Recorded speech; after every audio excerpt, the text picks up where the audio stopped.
Man, happy for them, but man, I'm sick right now. Well, no, I'm quoting. No, I got what you're doing. That's exactly. No, funny when you said it. Well, no, that's what he wrote. So I wanted to be specific and relaying what he wrote while also clarifying he means brothers. You did a good job of being specific there.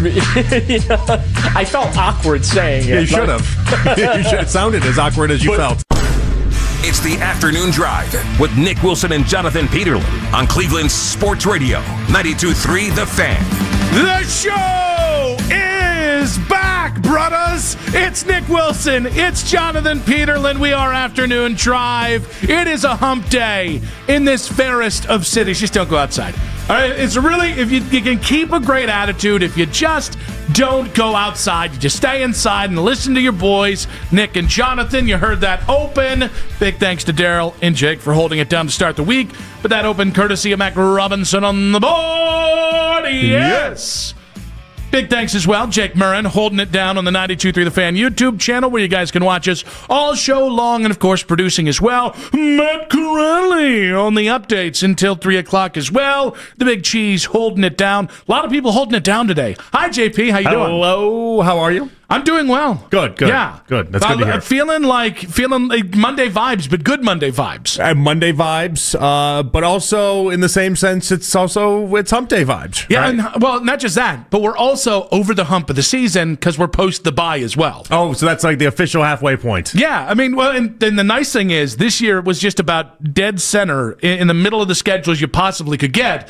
I hate week 13 buys. I hate week 5 buys. Oh, yeah. Give me week 7 to week 9 or 10. That's the sweet spot because you get a chance to get a lot of football, and then you get to you get that little time off when your team's 2-6, and you can kind of recharge the batteries. Yeah, when we had that week 5 bye around that 49ers game a couple years ago, that was absolutely disastrous. The timing of it was just like, we just got the season going. I don't want to stop football now. Yeah, well, and here's the other thing. Got a little bit of a breather. I got the duality of the bye week. On one hand, I was like, I'm watching these games, and yeah, I have some biases in these, but I'm not moved by it tremendously. But what that afforded, so I was a little bummed I didn't have my favorite team to watch. But what it did afford me was just being able to sit back and enjoy all the chaos, not worrying about how it impacted me. Like that Steelers-Colts game. I was flipping between that and the Vikings-Lions game. Vikings-Lions was fine. Give it to me. Wasn't enough chaos for me. 2 weeks in a row, we've had a subpar Sunday slate, which tells me we're going to have some awesome Sunday games on the horizon. I don't hate that logic because, at some point the NFL comes correct. Even if they give you a couple duds in a row, at some point it's going to hit you, and it's going to be just as good as the last time when it was oh so good. I thought you were describing drugs for a second. I was like, is that basically what that was? The NFL product it is a drug in many ways to a lot of people. Yeah, and you're always chasing that first high.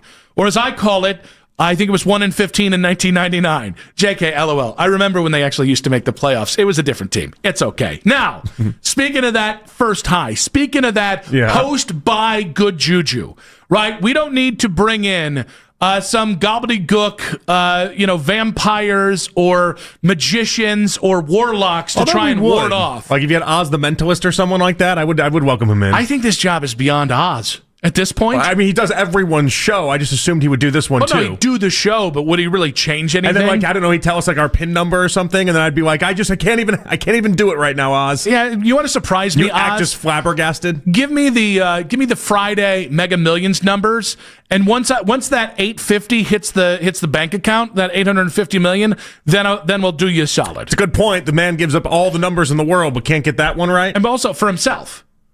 If you were a true mentalist, if you were a true soothsayer, would you not see into the future, get those numbers, and win every significant jackpot possible? Or do you just win once? Because you can't win multiples. If you win multiples, then the jig is up. No, I'm the luckiest man on the planet. The true way of doing this, if you're a true mentalist and you can actually do this, you win one worth $1 billion, and that's it. That's your one big score. Actually, if pigs get fed, hogs get slaughtered. You win 2 Mega Millions worth $1 billion, then all of a sudden people are wondering how rigged this whole entire thing was. Or you're giving up your whole entire shtick. Do you remember the McDonald's controversy? Yes, I do. Where we had a bunch of rat holes. Watched where the guy whole documentary on it. Yeah, that. So what you do is you win the $1 billion, and then you go to your buddy Tim and go, Tim, I know you'd love $900 million.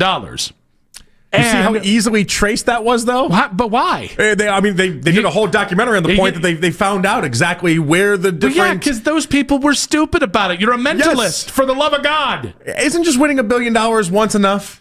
No. Only way you go back to the well is if you go broke. Remember when Jeff Bezos hit that first billion and he's like, well, I'm satiated. Let me work on becoming a better person. Pigs get fat, hogs get slaughtered. The only way this works... Show me one hog getting slaughtered right now. You get to cash in once. You cash in twice. Show me one billionaire. Because you're not supposed to win. Getting slaughtered right now. You're not supposed to win $1 billion twice in life. That's never supposed to happen. You're not supposed to win it once in life. You're not supposed to have $1 billion in general. The jig is up, and then they find some loophole to be like, oh, wait, he can actually see numbers. He actually knows like a loophole into this. Yeah, how are they going to close the loophole? Then they're going to freeze your bank account. They're going to go ahead and take back all the money you won from the initial. You want it fair and square by soothsaying. You're going to be a broke mentalist. I don't think so. Well, you'll be doing kids' birthday parties. How are they going to shut you down as a mentalist? You'll turn into a magician. By the way, can't you see that coming and step out of the way? Well, again, they got to be picky about what they see ahead of time and what they don't see ahead of time. Clearly, they have to. There's like a limit. It's a pick and choose like the type amount thing. of times you can play the what is it? It's a pick and choose thing. I don't make the rules on this. Do the shift in baseball. You can only do 3 soothsays a week. Well, you have to ask to be able to see into that part of the future, right? I have to ask to see maybe that's Oz's big loophole in all this. He just never has asked to see the numbers. Yeah, because he's above that sort of thing. Easily do it. He hasn't asked yet. Yeah, I just all those hogs getting slaughtered. Bezos, miserable life. Miserable life. He earned it. He made a whole company. He did everything he needed. What are you laughing at him earning money for it? He earned it. It's not a lottery. He didn't go into a lottery to get a net worth of 50 billion, 100 billion, whatever it is. I mean, what happened to him is about as fluke. Same thing with Facebook. Having the exact right time for the exact right place. There's a flukish element to that. Right, it's not as fraudulent as like, receiving your inheritance and being like the second in line to some throne or whatever. But yes, it's all incredible riches are in some way flukish. You can't say they earned it. Oh, you worked real hard setting up that Amazon store. Hey, when people were going, books are the answer, he's like, not so fast, my friend. If he did that 5 years earlier, he'd be on his ass. But 5 years later, did it at the right time. It'd right be time, Jeff's right books place. in Washington. Yeah, and he'd still be buried in Mackenzie Ross, the whole deal, huh? She's the good one. No, she is a good one. She's the good one. By the way, guys, she's single again. I will tell you, I think Vanessa would respect me if I was just like, but she's a billionaire with a heart of gold. I'll break you off some, Vanessa. I don't think she would. No, she'd kill me. But it's okay. It's okay, because I'd understand that too. Now, let's get the good vibes here. Let's get let's get the post-buy vibes off. While other people are talking revisionist history, should they have tanked or should they be tanking going forward, David Njoku, just happy to be alive and happy to still be in Cleveland. I'm in Cleveland, baby. I'm not going nowhere. I ain't leaving. So it's still the last year of your contract. You're hoping that I'm not leaving. Ever. So you don't want to leave. Jesus Christ. No. Work something out here beyond this year. I hope so, yeah. Do you know if extension talks started at all or not? I can't say. I'm so happy, man. I don't know how to put it. I'm so happy. For real, I'm serious. Did they ever tell you before? If you ask me if I'm happy one more time, I'm going to lose my... That's not what I'm asking. All right, did they tell you before or like leading up to? Listen, dog, I found out the same way you found out at 4 p.m. yesterday. I'm here. Okay. I ain't leaving, okay? Nah, y'all doing it. David, are you happy? I'm happy as hell. All right. That was really funny. That broke the Gets Us meter. Come on. That was really funny. That was good job, David. Like that was good. Sure. Jose Ramirez signed a team-friendly contract, the first time in 30 years it's happened in Cleveland baseball, to effectively keep the majority, all of his career here in Cleveland. That's great. It's not one half is breaking the Gets Us meter, is that little clip right there. And you could tell like, in his mind, he was like, I'm going to do the I'm not leaving thing. And then he did it, and it felt like maybe not everyone in the scrum got it right away, essentially. Yeah. Which is a bad job out of them. And he's like, I don't know. I can't tell you in any more positive of a way that I'm really happy and I want to be here, and it's a movie reference and we got to keep this thing going. And then he kind of stalled out there at the end. Yeah, I should have just gone. You got to do the full line. If you just do one line from it, you got to do it multiple times, and then they got to bring the National Guard to get me out of here. Him and his people had probably sent that gift. They probably sent it back and forth to each other like all day yesterday, and we were excited about the whole ordeal. And so he just thought everyone was going to get it, and little did you realize the people that he was talking to in that moment. I do love that the spin is the Browns really wanted to give this thing a chance. It's like they're 2-6. All right? They just didn't find the value. Like this goes back to, I heard this, Boomer Esiason, who joins us at 5:20 today. Yeah. Boomer and Gio today were talking about the Quinn and Williams thing, and they were like, they did right by the kid. I was like, by Quinn and Williams, because he had asked for a trade 2 times previously. It's like, they did right by him. And they did right by him and Sauce Gardner, because they sent him to winning situations. I'm like, I'm pretty sure it had something to do with the 3 first rounders. I was going to say, not how altruistic of them, how charitable of them, when meanwhile Breece Hall is begging on the Twitter streets to be traded, and they just ignored that one. So you can do right by some people, but not by others. I'm not really sure where we're going here. Or the Browns getting credit for cutting DeMonte KZ. And I actually read this. I'm not going to put names on it because I don't want to blast somebody, but they're like, the Browns did right by DeMonte KZ. He's going to go, search playing time elsewhere. I was like, well, the Browns also got $200,000 back in that exchange. So was it doing the right thing, or was it the profiting of $200,000 they can roll over into next year's cap? Which one is it? Because I think a guy that wasn't playing. I think it might be the money thing. Yeah, I like this by Njoku though. I did. I liked the idea that he. I mean, he can't tell you in so many ways that he wants to be here. Now, if I was Njoku, I don't know that I would have the same answer at this point. Especially when you look and see the Packers, who obviously after the Kraft injury have a need for tight end, but he is much more valuable to this team, and he is much more valuable to this team in trying to have a quarterback evaluation than, I don't know, a 4th or a 5th round pick is. So, yes, and I think that's the point. If somebody offered you a 3rd, you would have taken the cap hit, maybe tried to rework the contract to allow yourself to take a lessened hit. Here's the other thing. I think the Browns look at, and if you're a fan of Njoku, if you're a fan of Wyatt Teller, I think there's concern that maybe they could move on from those guys given age, given they're part of the old core, as it were. I think it makes a hell of a lot of sense to re-sign both guys, because you can kick the dead cap down the road, the accelerated charge, and you can just kick it down the road another 2 or 3 years, which benefits you immensely right now because of the Deshaun stuff, and we might be readdressing the Myles Garrett or Denzel Ward stuff next offseason. I mean, it is interesting how Myles continues to talk about how, or at least spent all offseason telling us how he didn't want to be here, but now other players like Wyatt, like Njoku, are the ones that are at the forefront of this saying they want to be here. They want to be a Brown. They want to see this thing through. Yeah, and listen, I never know. Like, I think David's excitement for Cleveland is genuine. I have no reason to believe anything otherwise. I also think he might have just been like, man, it's kind of a B to get traded in the middle of the season. That's a lot to then go to a new team.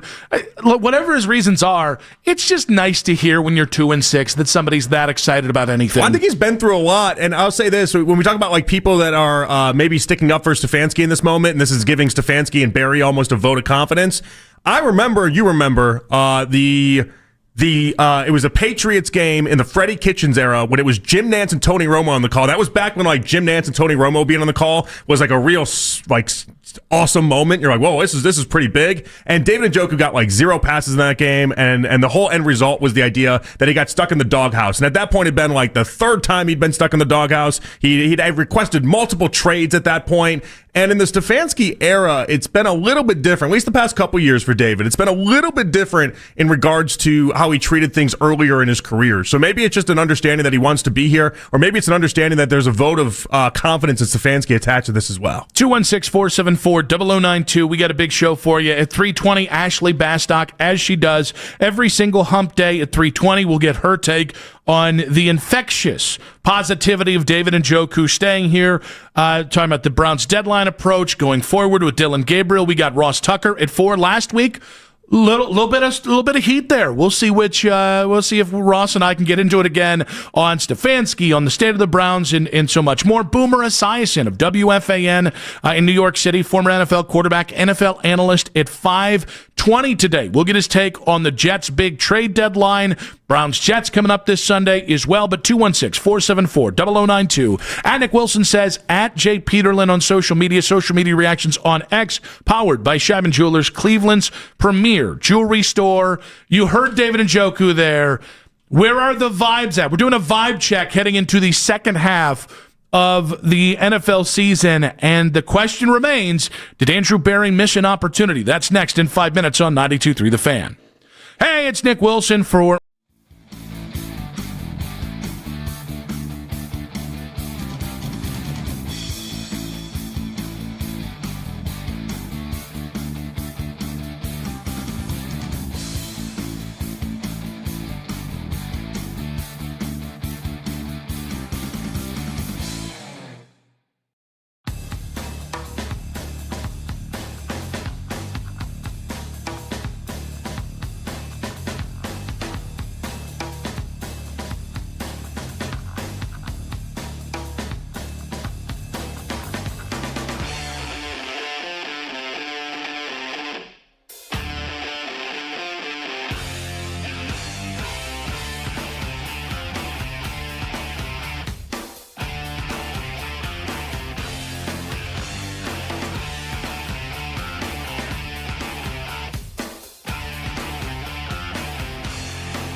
With tools built to last, job after job, year after year.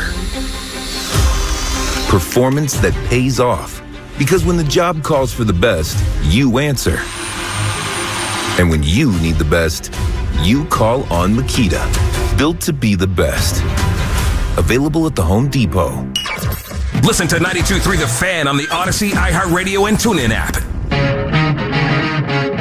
Ken Wyman, James Rapine, and Andrew Filipponi. Should we have tanked? I think the Browns should have. Get many assets as you can, because you still need a quarterback, let's face it. I mean, I would have been tempted with the way the prices were. What do you think they could have gotten for Miles? If you could get 3-1 for a 30, yes. If you get 3 first-round picks back for him, or something along those lines, young player in there too, yeah, I make that trade. He ain't getting any younger, and you've won diddly poo with him. So yes, I'd look at a trade like that. Back on Afternoon Drive, that was 3 voices for this week's Around the AFC North saying, yes, unanimously, the Browns should have tanked at the deadline like the Jets did by trading Quinnen Williams and Sauce Gardner to respective teams for 4 top 64 picks. And I believe 2 young players as well. We'll get into that in just a second. Should be noted, little news coming out of the Colorado Buffaloes program. Former Browns head coach Pat Shurmur was stripped of his play calling duties after the Utah game, demoted to quarterback coach, and now the tight ends coach, Brett Bartolone, apparently called plays against Arizona.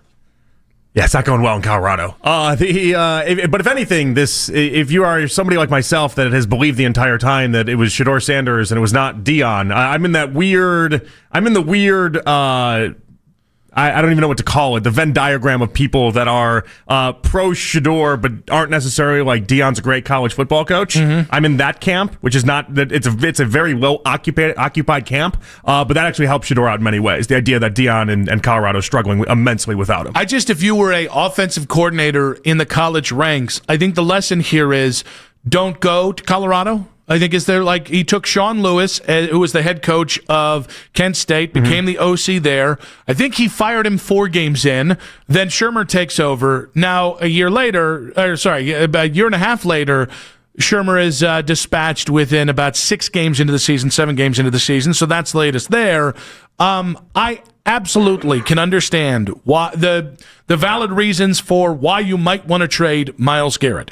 If somebody had come along with 3 firsts and a player, or 3 fourths plus, you have to have the conversation. You have to seriously consider it, especially if Myles still wants out of Cleveland. But the idea that I'm sitting here today, or that any of us should be sitting here today, longing to be Jets fans because they traded 2 of their best young players they've had in the last 5 years, and that somehow we should hope that was what the Browns were going to do, no, I don't. I do not think tanking is ever the right choice. Don't care that the Jets are doing it.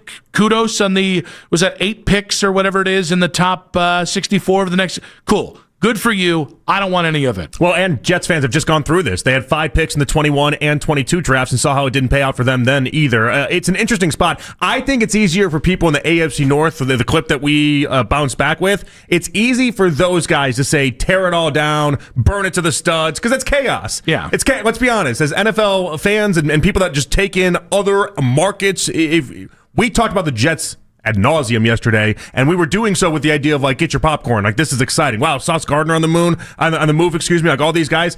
That's all they're doing. This is different for us. This is personal for us. This matters more for us. And it's much easier to say tear it all down than to actually go through the steps of doing it. Yeah, and I listen, I'm not going to be the guy that goes to bat for a GM that I think, if you said right now, you got to keep one of them, I'm firing Andrew Berry and a couple of nerds in the analytics department. Paul DePodesta, you're getting promoted out of the football side of things. You can just go help with the Haslam Sports Enterprise, right? I'm choosing Kevin over Andrew, even if I think both have a chance and have a realistic chance of being fired. So I'm not going to defend Andrew Berry.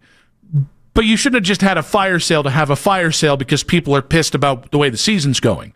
If you had 2 firsts on the table for Denzel and you didn't take it, okay, that's, I think, given Denzel's concussion issues, given his age, that would be problematic if you passed on that. We have no evidence to suggest he does. Right. I don't think any of us know enough to know that the Browns or Andrew Berry missed an opportunity yesterday, because I don't think any of us know truly what was on the table for either Miles, Wyatt Teller, David Njoku, or the rest. Only thing we can kind of know is the idea that the Eagles were heavily involved, but the Eagles were also heavily involved with Trey Hendrickson too. Yeah. And so like clearly their Godfather offer or whatever offer they were willing to put out there, that was not in the 3 first-round territory. Because if it was, then Hendrickson wouldn't be a Bengal right now. They would have gone to somebody else and they would have gave that Godfather offer to them. I just think I get why it happens in New York. You're on a brand new head coach. Aaron Glenn's a guy that they're trying to back. Aaron Glenn's real message right now is culture. He's trying to change the culture. People have compared this to the Detroit trading Hawkinson to Minnesota for a pick. I think it was a second rounder, and then the 2 first and Jared Goff for Matt Stafford. And everybody's holding the Lions up as this thing that Jared you should Goff was follow. a throw-in in that deal. Well, no, but I think that's rewriting history in a bad way. But I think that the point is, with that, where the Lions got lucky is the picks that they got for Stafford and the picks they got for just not being very good for a couple years, they never had to overdraft a quarterback because they could fall back on having they had luxuries. The reason why they got Jahmyr Gibbs taking a running back at number 12 overall, that's a luxury pick. Well, and luxury pick because you had Jared Goff to stabilize the franchise. He went from throwing in the deal to, I think we can work with him, and if we're going to do better, we can do it, but we don't have to. That's like, the Jets don't have that. The Jets have Justin Fields and Tyrod Taylor. Cleveland has Dylan freaking Gabriel. Well, they're in the draft for next year for a quarterback. That's the point. The same draft we're in for a quarterback they're in, and it might be 26, might be 27, but I was shocked at the amount of people, Nick, that seemed like they wanted to stand and applaud and say, congratulations, Jets, you've done great here today. It was the whole NFL. It felt like everybody. Yeah, it felt like everybody. I get that the NFL media is just one big hope machine. All right, you can't sell 1-7 or 1-8 or whatever, but you can sell 1-7 with multiple first-round picks and a big splash move, right? The problem is then Darren Moji, the GM, and Aaron Glenn have to get it right. And so it's what they did was easy. Yesterday was easy. They sold you hope for a future that might never come, and if it doesn't come, their asses are going to be fired anyways, and you, the fans, will have wasted, or you, the Jets fans, would have wasted 3 to 5 years of your damn lives. Like, listen, if there are trades for guys who are older, who don't fit your contention window, that makes sense. Any idea that the Browns should be tanking right now, guys, it doesn't work. It doesn't. The Lions weren't trying to lose. So tanking is 2 things, all right? It's stripping the car of all of its parts and then not caring if it hits the bridge embankment. No, you have to do both of those things to tank. And by the way, again, they had a starting quarterback to fall back on, which solidified everything around them. It allowed them to build around a limited but still starting NFL quarterback. And they did go bad. I mean, Dan Campbell started 4-17 in his first 21 games. Yeah, but that's just because they were bad. They weren't trying to lose, though. No, I'm not suggesting they were trying to lose. But I don't think we can use the Lions as some sort of recipe for this. But that's what was being sold yesterday. Oh, okay. I don't look at that. I look at that as like apples and bowling balls almost. And even within the Jets, I don't think they're trying to win many games for the rest of the season, but they didn't do it the full way. Yeah. They could have gone further. Breece Hall could be on he could be on the Chiefs right now. Garrett Wilson could be on, I guess the Browns may have called on Garrett Wilson. Okay. There's a conversation, but they didn't end up leaving. They didn't end up going anywhere. They could have taken it further. Yeah, I still think, Muji today said, the Jets GM said, hey, we're still trying to win. It's like, okay, we'll see. We'll see. I mean, because you're right. You didn't trade Breece Hall. You didn't take pieces away from an already anemic offense, although the defense really was the bigger issue. How they tried selling it was the idea that they're just recognizing that you're not going to win with the defense in today's NFL. That's how they tried selling it. Yeah. So we're keeping the good offensive pieces because one day we want to have a great premier offense, and then we can basically just cobble together a defense another day. But can we just all agree here? The Browns might be bad in the second half. All right. They might be. This might end up being a 0-9 stretch, a 1-8 stretch. Math is hard. 2-7 stretch. They might win as many as maybe 3 or 4 games in the second half. Right? That doesn't sound like the most appetizing thing in the world.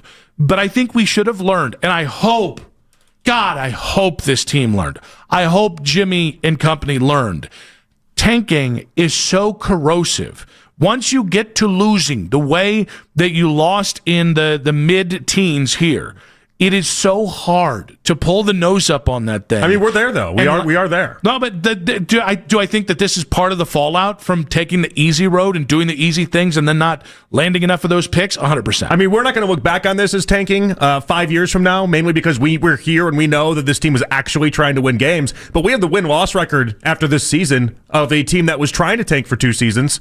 We totally will. If you end up with 5 or 6 wins over 2 years, whether you try to get there or not, you do end up with the win-loss record of a team that is trying to bottom out. Well, no. You just end up as a bad team.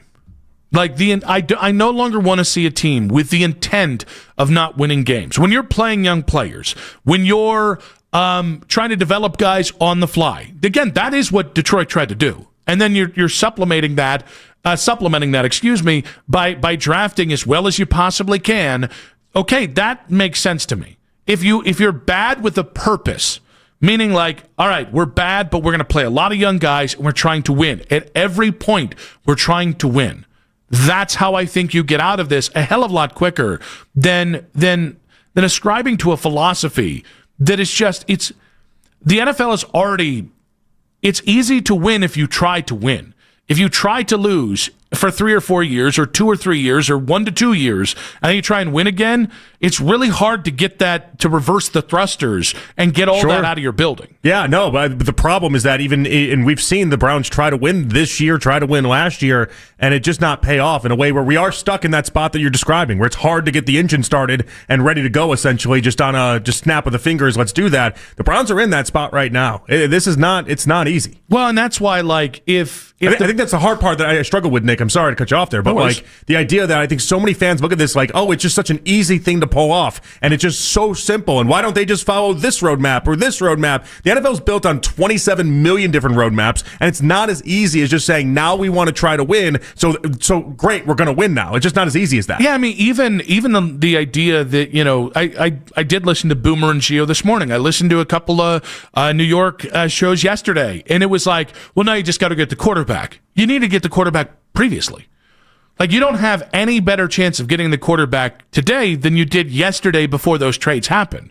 And by the way, even if you get in a position to take that quarterback, there's no guarantee that quarterback, more often than not, quarterbacks in the top 10, they fail because they're overdrafted. Like 9 times out of 10, you're not getting Joe Burrow. If you're lucky, you're getting a Jared Goff or a Baker Mayfield. That is a success, getting back to the roadmap thing. So, like, guys, listen, I don't know if Fernando Mendoza is going to be Matt Ryan or if he's going to be Tom Brady or if he's going to be Mark Sanchez. I have no earthly idea yet because we're still halfway there in the football season and because we got to go through the draft process and everything else. But like today, I'm not thinking about Fernando Mendoza or Dante Moore. Outside of when we do the quarterback big board, or the quarterback Deadpool, I'm just not thinking about it. Neither should you. We keep skipping ahead. They keep skipping ahead. They keep promising a future. Now bleep that. I will give you your single kudos the single kudo for the week.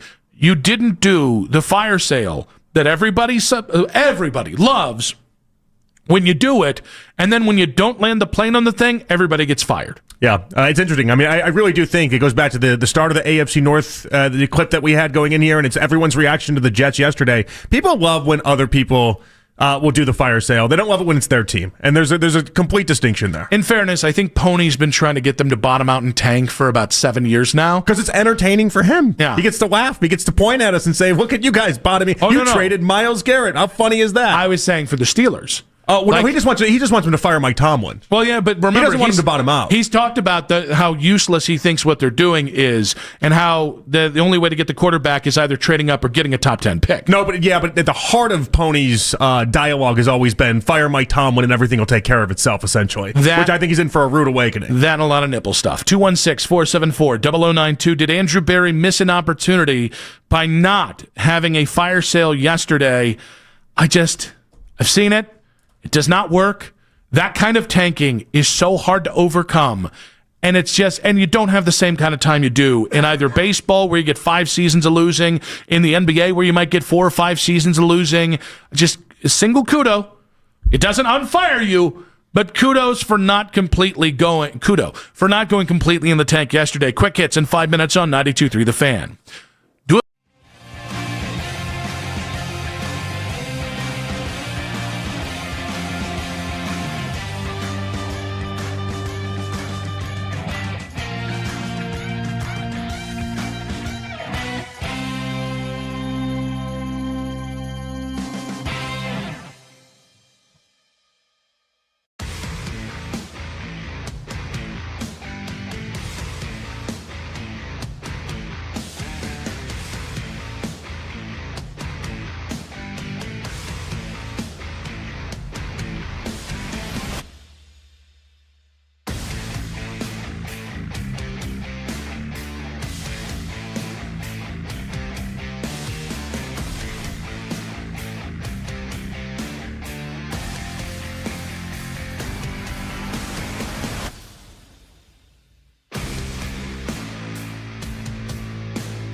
in any condition. So, what are we having for lunch? Dude, my work here is done. It's 24-monthly bill credits on experience beyond for well-qualified customers plus tax and $35 device connection charge. Credits ended. Balance due if you pay off earlier. Cancel. Finance agreement. iPhone 17 Pro 256 gigs, $1,099.99 and new line minimum $100 plus a month plan with auto pay plus taxes and fees required. Best mobile network in the U.S. based on analysis by Ookla Speed Test Intelligence data 1H2025. Visit T-Mobile.com. Whenever you need to talk about the Browns, we got you covered. We are Sports Radio 92.3 The Fan. Ashley Bastock coming up in about 40 minutes. Nick Wilson, Jonathan Peterlin back on Afternoon Drive with you. Should be noted, tonight is the big night with the Cavs throwback jerseys. Yeah, Darius Garland also might play. But the Cavs throwback jerseys, and I walked in today, and Mac's wearing... I don't think that's the exact throwback because it doesn't have the what is it? With the red stripes. It's not the authentic jersey, but it was one of the ones from the original run. But you're seeing it, and it's a LeBron jersey. Look at that. Proud of you. That's 90% of what we're going to see on the court tonight, and that's closer than what I'm wearing or JP's wearing. Yeah, I never know how basketball jerseys look on certain people. I think you pull it off. No. Good set there. I think you pull it off. I don't look good with basketball jerseys though. Like there was that whole little stretch where it felt like every concert you'd go to was just throwback NBA 90s jerseys of people. Totally. And some people, like I think people like Jax, for instance, pull it off and they look great in them. And then there's people like me that it just doesn't work for people like me. I think NBA jerseys don't work for 90% of the population. And why is that though? Why does it just look so funny on a lot of people? Because it's not a slimming outfit. It's just not. Especially 2000s where everything was always looked like a little oversized and everything. They don't look like they fit. Now 90s are different, but then you get the side moob kind of thing going on there as I toot my own horn for the YouTube channel. Right there, little that's free. You don't have to pay for that. However, a stark difference from the baseball jersey community. It feels like larger people love the baseball jerseys because it hides just about everything. It does. Well, they also make them a little longer. Right? It's just a better fit for everyone. Ooh, that's actually why I say this. Baseball and basketball jerseys. The one thing, if you are a long torsoed person like myself, they are cut longer, which is nice, unless you don't have a longer torso.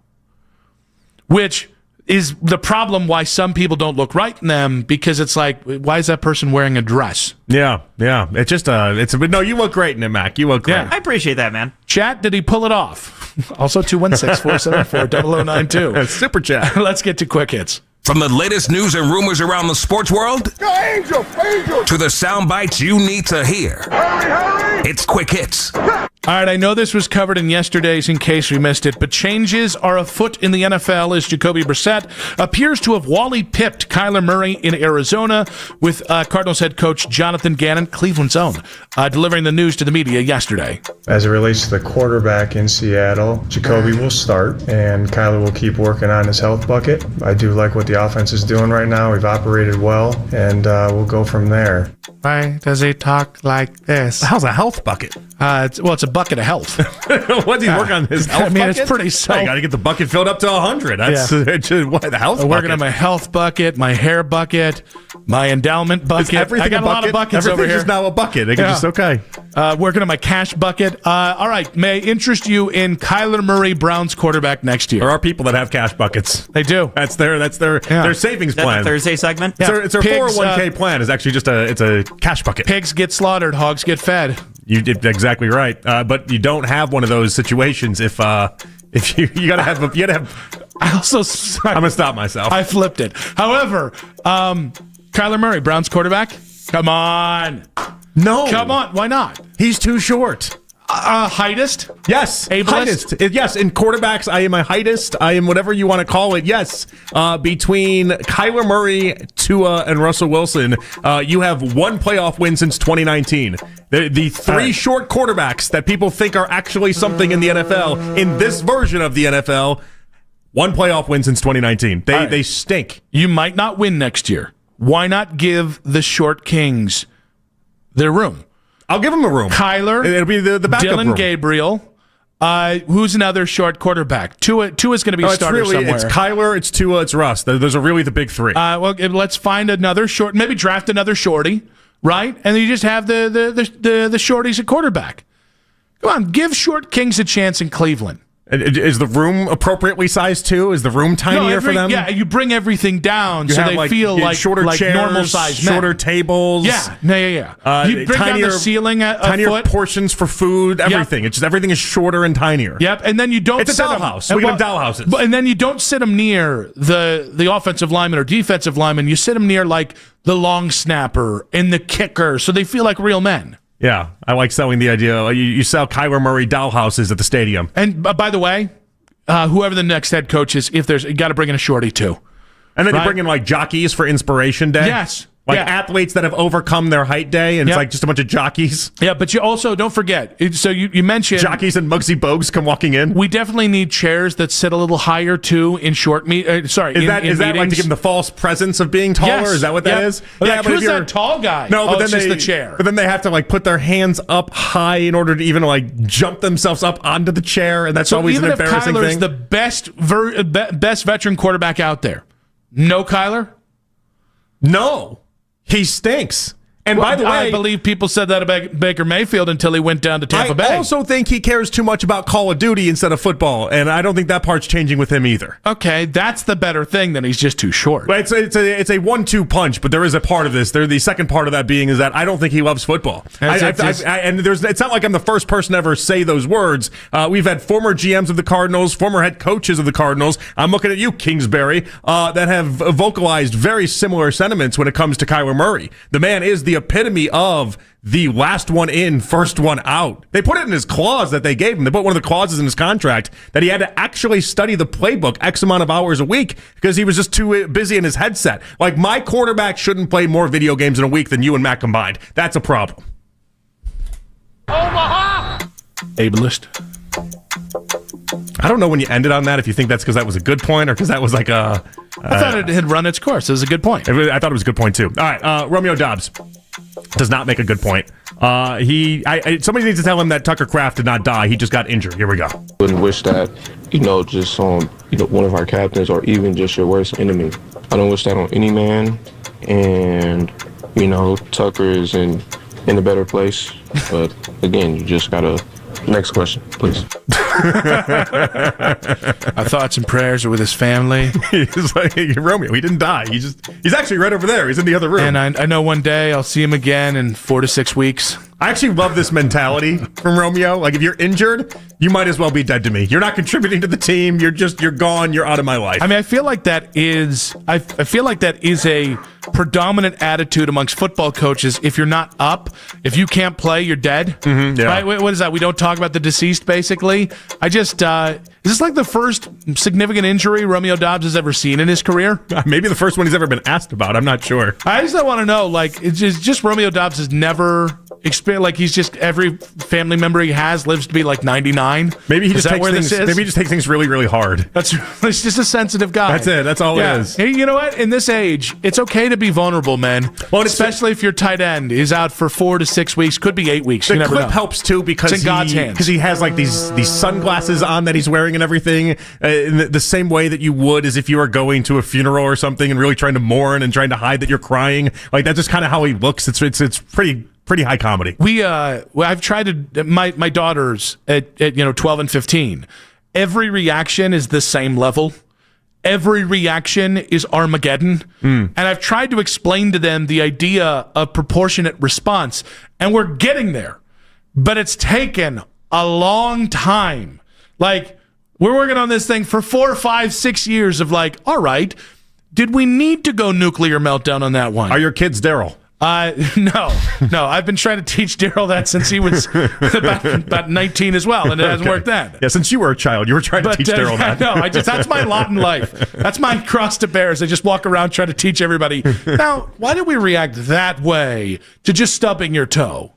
Although I did step on a push pin today in my daughter's room, and you would have thought I was dying. That's some sympathy for Darius Garland there. I was like, oh, son of a, what the? And I looked down, I was like, well, I mean, in fairness, it was all the way up in there, but still not great. Cavs throwback jerseys tonight against the Sixers here at home, the Classic Edition, celebrating the LeBron 05-10 era, which also celebrates the team's 55th anniversary. Are you a fan of these unis? I'm more a fan of the court. I like how the court looks more than I like how the unis look. The unis is fun. It's a throwback. I think people like that. I like looking and seeing the old court. I think that part's the coolest. So I kind of thought these uniforms were ugly 15 years ago, and I get it. Like, we just don't have to be nostalgia for everything, right? There are some of the LeBron-era jerseys that I like. The blue ones always felt like a weird bastard version of the blue and orange jerseys we grew up with, then the wine and gold jerseys my dads grew up with. I do like the blue ones, though. I like how basketball does this, though. I like that they swerve into this, and sometimes it looks a little funny, but I don't care. My thing is, like, 03 to 08 was the worst era of jerseys ever. I submit the inaugural Charlotte Bobcat jerseys, which looked like Picasso took a doo-doo on a canvas and said, here's your jerseys. Yeah. They ruined the Nuggets. They ruined the Supersonics jerseys. The Cavs were fine, but they were in the upper 10% of the NBA at that time, but that is the worst era of jerseys in basketball history. Can I tell you a jersey thought that I came up with over this weekend? You may. All right, and I don't know for tonight. Are the 76ers also wearing a throwback as well? They're probably not, I would imagine, right? What happened this weekend, I don't know if you watched the Packers game at all as they played the Panthers. Uh-huh. The Packers wore this jersey that was like from like 1925, the original Acme Packers type jersey. Yep. But they even did it with the helmet and everything, where it looked like that old leather style football helmet. And you'd think, all right, that's kind of cool. It's fine. It's whatever. But the Panthers are wearing just normal, everyday 2025 jerseys. Do it at the same time. You got to do it at the same time. Yeah. It looks very funny. Not necessarily because the jerseys itself were awful, and they were. It's because they were the only participants. I think if you're going to do retro jerseys, you both have to do it in the same day. The problem is and the match Panthers, up the eras too. By the way, well, you can't with the Panthers. Well, I know. That's only why 5 teams you could do that with. That's why you don't get to do it when you play the Panthers then. Like, you do it when you play the Bears, and the Bears also then do it in the same 1925 jerseys that they had back then as well, and it's almost like a whole throwback day. I like that the Panthers throwback jerseys. I remember when they celebrated they were doing throwbacks jerseys. Like, I honestly cannot tell the difference. Yeah. You've been wearing the same jersey. Well, but no, this one, the lining is just a little, it's like, okay, get the hell out of here. Well, that's like the orange is orangier. Or the brown is browner. No. The orange was orange. Yeah. Uh-huh. Yeah, that was a totally different. Looks so different. And by the way, those so different. All right, the Browns remixes from 2015, 2016, they actually aged pretty okay. I was playing Madden over the weekend, and I was like, these aren't his dog bleep. It was the football. I think the football tainted the jerseys. They all look very similar. Jerry Jones said the quiet part out loud. And why I think it might impact the way we think of Jimmy Haslam. That's in 5 minutes on 92.3 The Fan.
team that has any talent whatsoever. I'm watching Julian Sayin on Saturday, and I don't even want to tell you yet what I was thinking during that game. I'm so desperate this season. So it's almost like I'd rather just go through the motions with the Browns than have to watch other teams have a crack at it, which is sad. So damn sad. The Ken Carman Show with Anthony Lima. Weekday mornings starting at 6 a.m.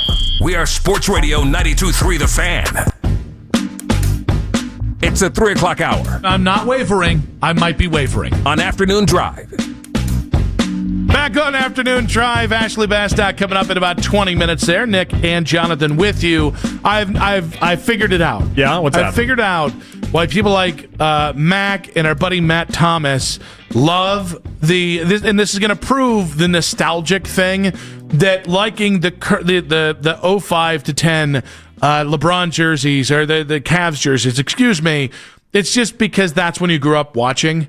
And if you were young and that was your first taste to the NBA, in fairness, like the early 90s, think like the emerald green Sonics uniforms, the Nuggets uniforms when they had the city skyline and they had the multicolor skyline, that's my favorite era, because I was 6 or 7 when I saw them for the first time, and I thought that was cool. Yeah, right. The Jazz uniforms were extensive, though. They really got the Raptors uniforms were awesome in the 90s. There was a lot and then the 2000s came. Yeah, there was a lot of. They cared about the uniforms in the 90s. And then the 2000s came, and again, it's not. You don't have bad taste. You might say they care too much. Mac and Matt do not have bad taste. They're just missing a part of their childhood, and that's how they connect to it. That's fine. Don't give me that. I'm saying, this is a totally normal thing. I'm not insulting you. You're a human being. He's saying the jersey you have on might as well be toilet paper right now. I'm saying it's especially not when you use the Charlotte Bobcats as your main, example. The Clippers of that era. By the way, the Lakers have the most easy, the most basic uniforms in NBA history. The hardest to screw up. Look at the 03 to 08. They did some questionable things there as well. I'm trying to build a bridge to Trust Town, Mac. Now. See, but now we're in this world, though, where all they do is shoot. They volume shoot with the jerseys. And that's fine. You stumble on some good things. It's kind of like the Guardian City Connect uniforms. You had to try enough uniforms before you found that one. And it's all right, let's get one that stays. I'm all right with the world that we live in. I just want to see it matched up is all. I just think, specific to the City Connect, I want to see it a little bit more if you hit on it. Like the mint, the Charlotte Hornets mint uniforms. Those are cool. That first came out 6 years ago. We were in Charlotte. My kids have, it's 5 years ago, because my kids all have a LaMelo Ball jersey in that, because I just thought they were the coolest jerseys in the world. You bought them all LaMelo Ball? Yeah. Was he the only player worth buying? Is that the point? Yeah. I wasn't going to buy him Terry Rozier. No, that would have been a bad gamble. Have some Sanka. We're having fun. Hey, we're having fun. But Terry's not. He's in serious trouble. Now, that was out of pocket. All this being said, we will get to the Jimmy Haslam part of this in a moment. But Jared Jones yesterday made 2 trades. There was the Logan Wilson trade from the Bengals for a 7th-round pick, and then the big swing actually happened after the audio was recorded when he went on 105.3 The Fan in Dallas. Now, he alluded to it in the interview that they were evaluating 2 potential big trades. We don't know what the second one was, but obviously after he went off the air on the Jerry Jones show on The Fan in Dallas, they trade second this year, a first in 2027, and then Mazi Smith, defensive tackle out of Michigan, who I think was drafted 2 years ago, to the Jets for Quinnen Williams. And I think what's interesting is, knowing that he might be making this trade, Jerry was asked about whether he is content to let this season play out or whether he has a sense of urgency, and he gave a very typical open Jerry Jones response. I have a natural urgency because of my age. And so my tomorrows, the immediate tomorrow, are a big thing to me. I'm satisfied that I can make good decisions. I've made some bad decisions, obviously being tried. I am supremely responsible for where we are right now. There's no question about that. I accept that. That doesn't deter me from wanting to get it done and get it done now this year. All right. Now, he went on to also defend trading the Micah Parsons, which is a situation he basically festered and allowed to get to the point where he had to trade Micah and was like, that was part of the plan too, because we're getting better on that one as well. That being said, Jerry Jones being like, yes, I'm old and I don't want to die a loser. How do you feel about that? It's kind of what the Tigers owner, the Ilitch family, what they've been doing for recent years, where it's like, oh, wait, I've owned a baseball team for a long time. Now I'm getting up there. I might have to actually start to spend money. But Jerry's always acted this way is the difference. That's the interesting part about this. It'd be different if Jerry at 73 or 63 acted different than Jerry at 83. Jerry's always had this urgency, and it's always blown up in his face. Yeah, but it's weird because there's also a point this year where Dak Prescott was like, Jerry's too focused on trying to unlock oil, like $100 billion worth of oil in the Middle East. That was like 2 weeks ago. We talked about it last week. That was last Friday at the bars when we talked about that. I think maybe Jerry forgets that we can record things in the common era of things. I think it is absolutely bananas that he came out and said that his age is factoring into the immediacy of his decisions. Isn't that obvious though? Like, isn't that like something that if I have an aged owner, I would have that expectation? Now the problem we have here, Jimmy Haslam at 71 and a billionaire 11 times over. I bet he probably thinks he's living to 100. Yeah, I mean, I bet you Jerry probably knows he's living to 100 as well, at least 100. Jerry had that. He had the cancer scare like 10 years ago that he came out and released and survived like one of the 10 most lethal cancers on the planet. Yeah, so he's living to be 100. Does that make you more of the belief that you're going to live to 100, or less of the belief that you're going to live to 100? I mean, it probably informs you that you can die. You might think you're bulletproof, but then I think you come around to the idea of I'm a billionaire and I'm bulletproof because I beat one of the 10 most dangerous. It is a great response back though to anybody that's thinking like, oh, you're not really trying here. It's like, guys, I'm dying. I need to be trying every day. Yeah, I don't know how many seasons I have left. If you were dying, wouldn't you have just paid Micah Parsons? If you were dying, would you have not given Jason Garrett 9 years and made the playoffs, I think, 3 times in 9 years? Or if you were dying, would you have not hired Brian Schottenheimer as your head coach? That might be the biggest indictment of all of it. Some consider that a death in and of itself. I mean, like, of all the coaches, of all the people, like, if you had unlimited resources and were trying to get some spark going, wouldn't you think you'd do something better than Schottenheimer? I just imagine Jerry and the Grim Reaper having a conversation. All right, I can take you now, or you get to live. And you got to have Brian Schottenheimer as your coach for at least 5 years. All right. I mean, it's 5 years ago, run. Jerry, he would have been like, we're good. All right. Life was fun. We had fun here. I just think if you're a Cowboys fan, I think this is the kind of thing that Cowboys fans hear and go, hell yeah, Jerry's in it to win it. And it's like, you're a 3-win team. Jerry traded the best player you've had in the last 15 years. It was Micah Parsons, and he traded him for future picks. Like, I think this is a case of a guy who says things and maybe you just shouldn't take what he says to face value. I think that's my only real problem with it. And the idea of your own mortality. It's a very selfish endeavor of, well, I have to be better at this because I want to win a championship before I die. Well, isn't that Jerry Jones' existence, though? I mean, no, because he spent 30 years not doing a lot of things that helped him not win. No, but his whole existence is being a selfish endeavor is what I meant. Oh, well, that's true. Like that's him. That's him in a nutshell. That's but there's so many parts of Jerry that is layered that is just interesting to me. The idea that he's more of a showman than he is an owner to begin with anyway. Like there's just a lot there. But I don't hate him. I don't hate him phrasing it this way. Again, how early is too early to phrase it this way? Like if Haslam came out tomorrow, 75. Haslam 71. If he came out tomorrow and was like, what's the Jerry line that he's used like 27 million times? So something about having a. I don't have enough time to have a bad time. Yeah. If Jimmy Haslam came out and said, I don't have enough time to have a bad time, I want to get this thing going, are we like, Jimmy, you might live for 30 more years? I'd probably go, is that why you made the worst trade in NFL history? Candidly, might have been in the back of his mind somewhere. I don't know. You start getting another 3 years with Baker Mayfield. I could die at any moment. You start getting into the early 70s. I know we live longer than ever these days, but you start getting into the early 70s, you have to be thinking about these type of things. You're a billionaire in America. You're the only person guaranteed to live to 90 degrees for the love of God. Now, 90 degrees? 90 degrees. 90, 70 wasn't a band? 98 degrees. And that's even better. Good God. I think I might be seeing the light. Now, that being said, this brings us, so again, 216-474-0092. If you're a Cowboys fan, does this make you feel better or worse about the trades yesterday?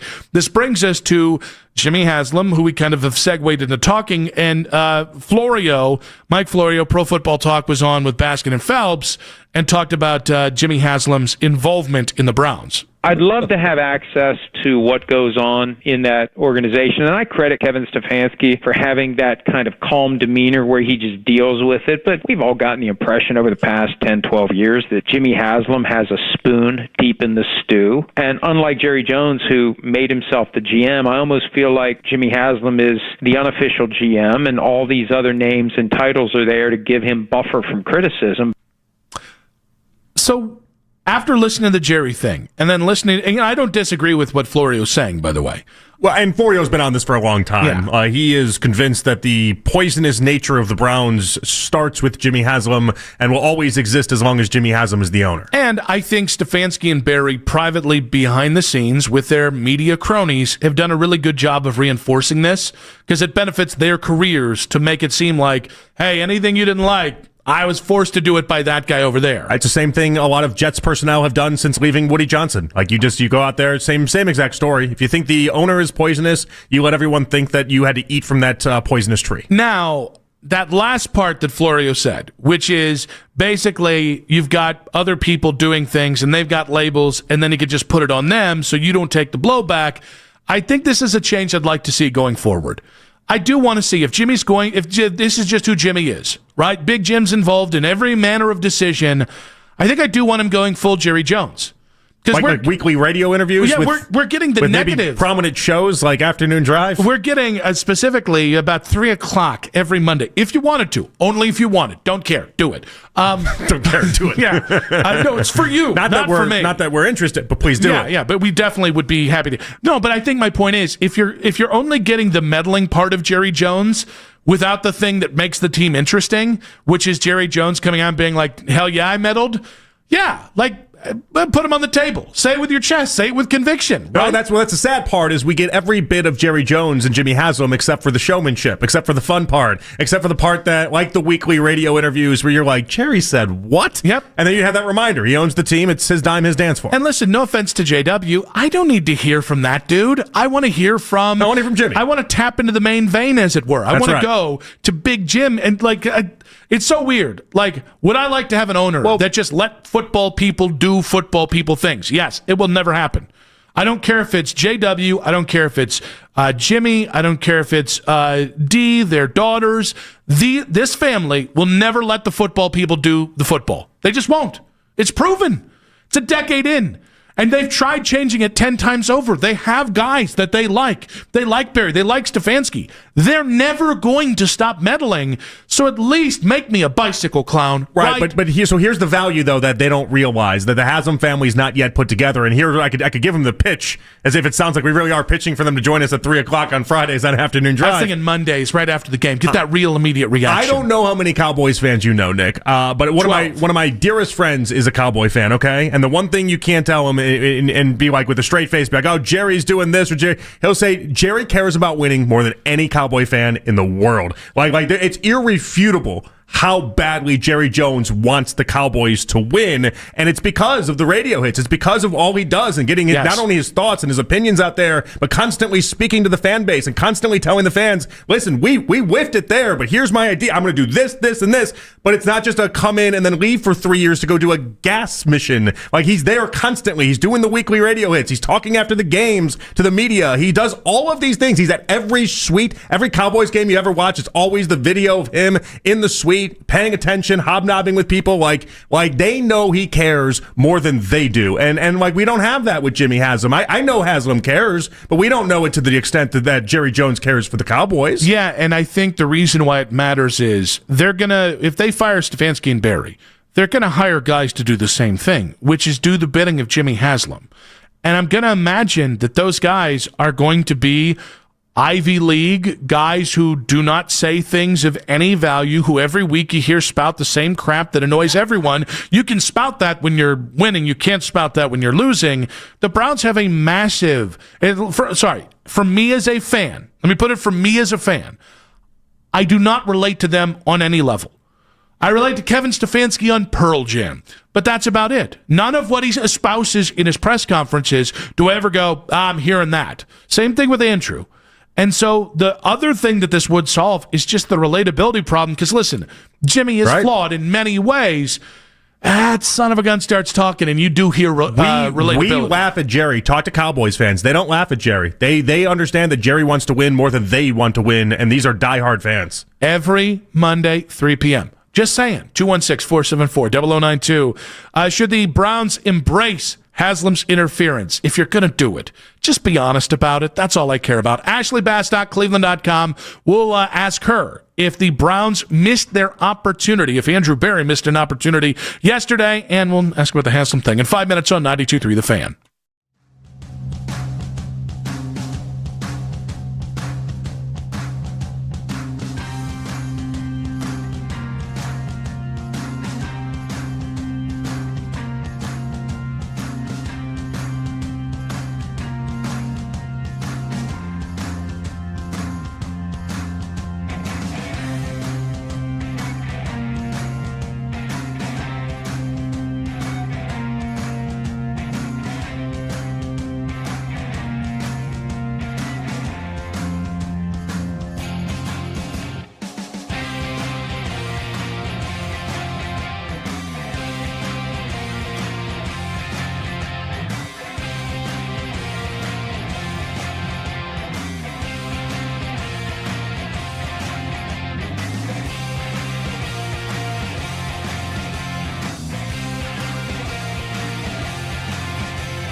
are all out. Tip-off for the Cavs and Sixers is at 7 o'clock over at Rocket Arena. You can now find 92.3 The Fan on YouTube.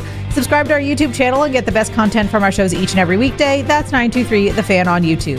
Headline Sports News every 20 minutes on 92.3 The Fan. From the University Hospital Sports Desk, I'm Meredith Kane.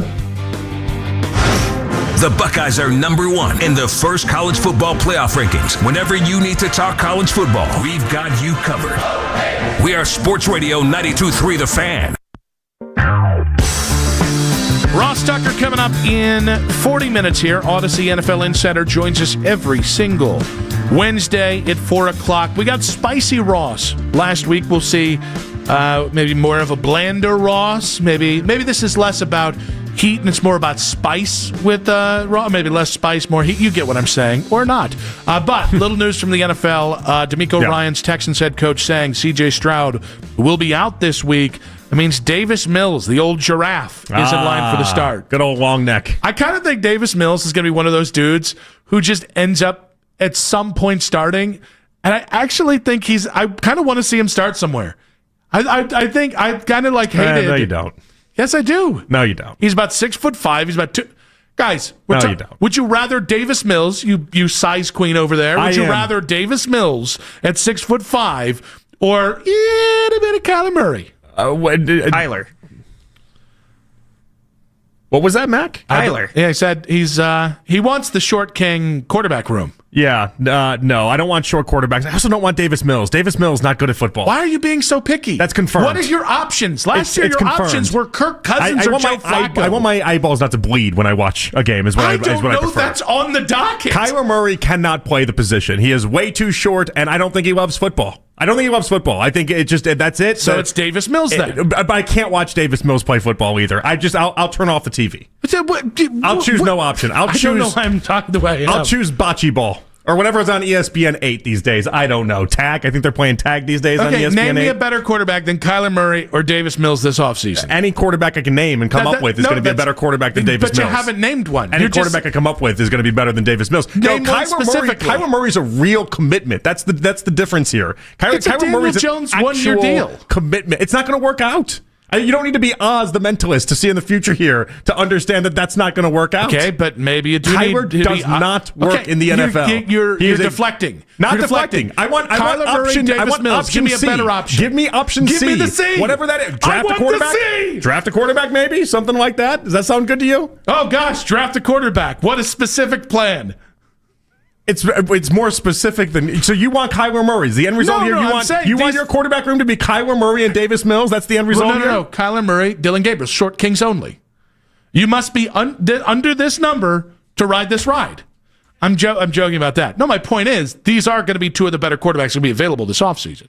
Yeah, I want nothing to do with either of them. But give me a different option. Give me another. No, you're making me choose. The burden of proof is on you. No. If I don't like either option, I get to choose option C. And you said option C, and they said, "What is option C?" I don't want either option. I'll come up with a new option. I'll come up with a different option. But you haven't. I don't want either one of those options. Now that she's listened to us argue for 3.5 minutes, we're going to go out to the fan hotline and welcome on, as we do every single Wednesday, Cleveland.com. The very own Ashley Bastock. Ashley, welcome to the show. Guys, do I have to lead you on like a therapeutic conflict resolution exercise right now over this Davis Mills, Kyler Murray argument? I mean, this is where we are.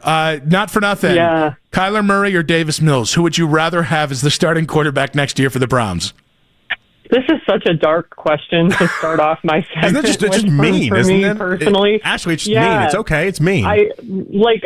Truly, my answer is neither. If I had to pick between the two, Kyler, because he's started more. Truly, though, I agree with the height assessment on him. I'm in general not super crazy about that element of it, but Davis Mills is Davis Mills, so that's not super alluring either. I mean, truly, my reaction is you better have a quarterback you like in this year's draft, and you better go and get him and use one or both, however you need to do it, of your 2 first-round picks this year. So that's where I'm at. All right, but think about this. There's an idea of, all right, our starter is a mobile quarterback, so we got to have all the backups are going to be mobile quarterbacks. Or, we got a guy that's a West Coast quarterback as a starter, starter. Everybody's got to be a West Coast quarterback. What about Kyler Murray, Dylan Gabriel, all under 6 feet quarterback room? Think about it. You could corner the market on short kings. There is something to be said about, I think, for having a quarterback room where the guys have similar traits, right? I think it's not exactly what these guys had this offseason. I'm saying that to Nick, not you, Ashley. Your point's valid. All I'm hearing is I'm winning. Nick is smirking like he just won this discussion for some reason, and it's just it's irate. And it's illogical, is what it is, Ashley. And you know this. Me winning? I think not. It's really tough for me to give Nick a win or even pseudo side with him on this, especially for you. I don't want you to be mad at me, JP. Never. I could never be mad at you, Ashley. Yeah. All right. I do want to get your input. You're just being done with that conversation. Why? What, you want to take Davis Mills versus Kyler Murray another 3 minutes? No, I thought you might have more on the short king conversation. Well, by the way, we do agree, Ashley. We do agree. We're playing in the same ballpark here with the idea that short quarterbacks just stink, and they don't win in this NFL. Unless you get three of them. People can throw Drew Brees and all these other... But it's like Drew Brees that's playing a different sport at this point. Since 2019, between Tua, Kyler, and Russell Wilson, we got one playoff win. And like in the last 6 years of NFL football, real football that is being played on Sundays, we have one playoff win. Short quarterbacks don't work. Yeah, I mean, that is kind of my general philosophy, right? And we talk about these guys, and Dylan Gabriel, like, he was somebody I wasn't really thinking of for, they kind of kept it under wraps, their interest in him, and obviously the Browns had him rated higher than anybody, but for me, the size was a big component, and you hit the nail on the head, right? People love to throw around Drew Brees, but Drew Brees is one of one. He's a first ballot Hall of Famer. Like, he is one of one. It does not mean that every quarterback under 6 feet is going to be successful or can find a way to be successful just because Drew Brees was. So I tend to be on the side of, hey, bigger but mobile is the future, right? And I think, when you've seen things with Dylan, and especially in training camp, when we saw him struggling and having balls batted down at the line of scrimmage, I think those sort of things are a problem for short quarterbacks, regardless of where they are playing in this NFL. So it's an interesting discussion. But yeah, I think the Drew Brees comparison for every quarterback that's 5'11" for me is just not accurate or fair to anyone. Ashley, the Jets had a bit of a fire sale yesterday. They didn't go full scorched earth, but came pretty close to it. And I think there's a segment of Browns fans who would have liked if the Browns had done the same thing. Whether that's with Njoku and Teller, whether that's with Miles and Denzel, did Andrew Berry miss an opportunity to, I guess, initiate a tank, or at least a half-season tank yesterday? I think this is going to be an interesting discussion, particularly among the fan base, and particularly this week, depending on the outcome of this game and the draft position as it's going to stand. But, I feel like they still could have added some to this team still. We talked about, if anything, they were going to be buyers at the trade deadline. I do think they wanted to add to their pass-catching core, and just nothing really materialized. I think it was a fairly loud NFL trade deadline day because of those Jets blockbuster moves. But outside of that, not a ton that went on. So it's this interesting dichotomy. And, I think the other interesting thing is, I was reading, a lot of these deals that got done yesterday with these guys on expiring contracts, there were not extensions also drawn up. So, they're still on their expiring contracts. So if that was the trend this year, it just makes it all more valuable. You're going to get less for them. And at a certain point with this team, I'm like, how many more day 3 picks do they really need?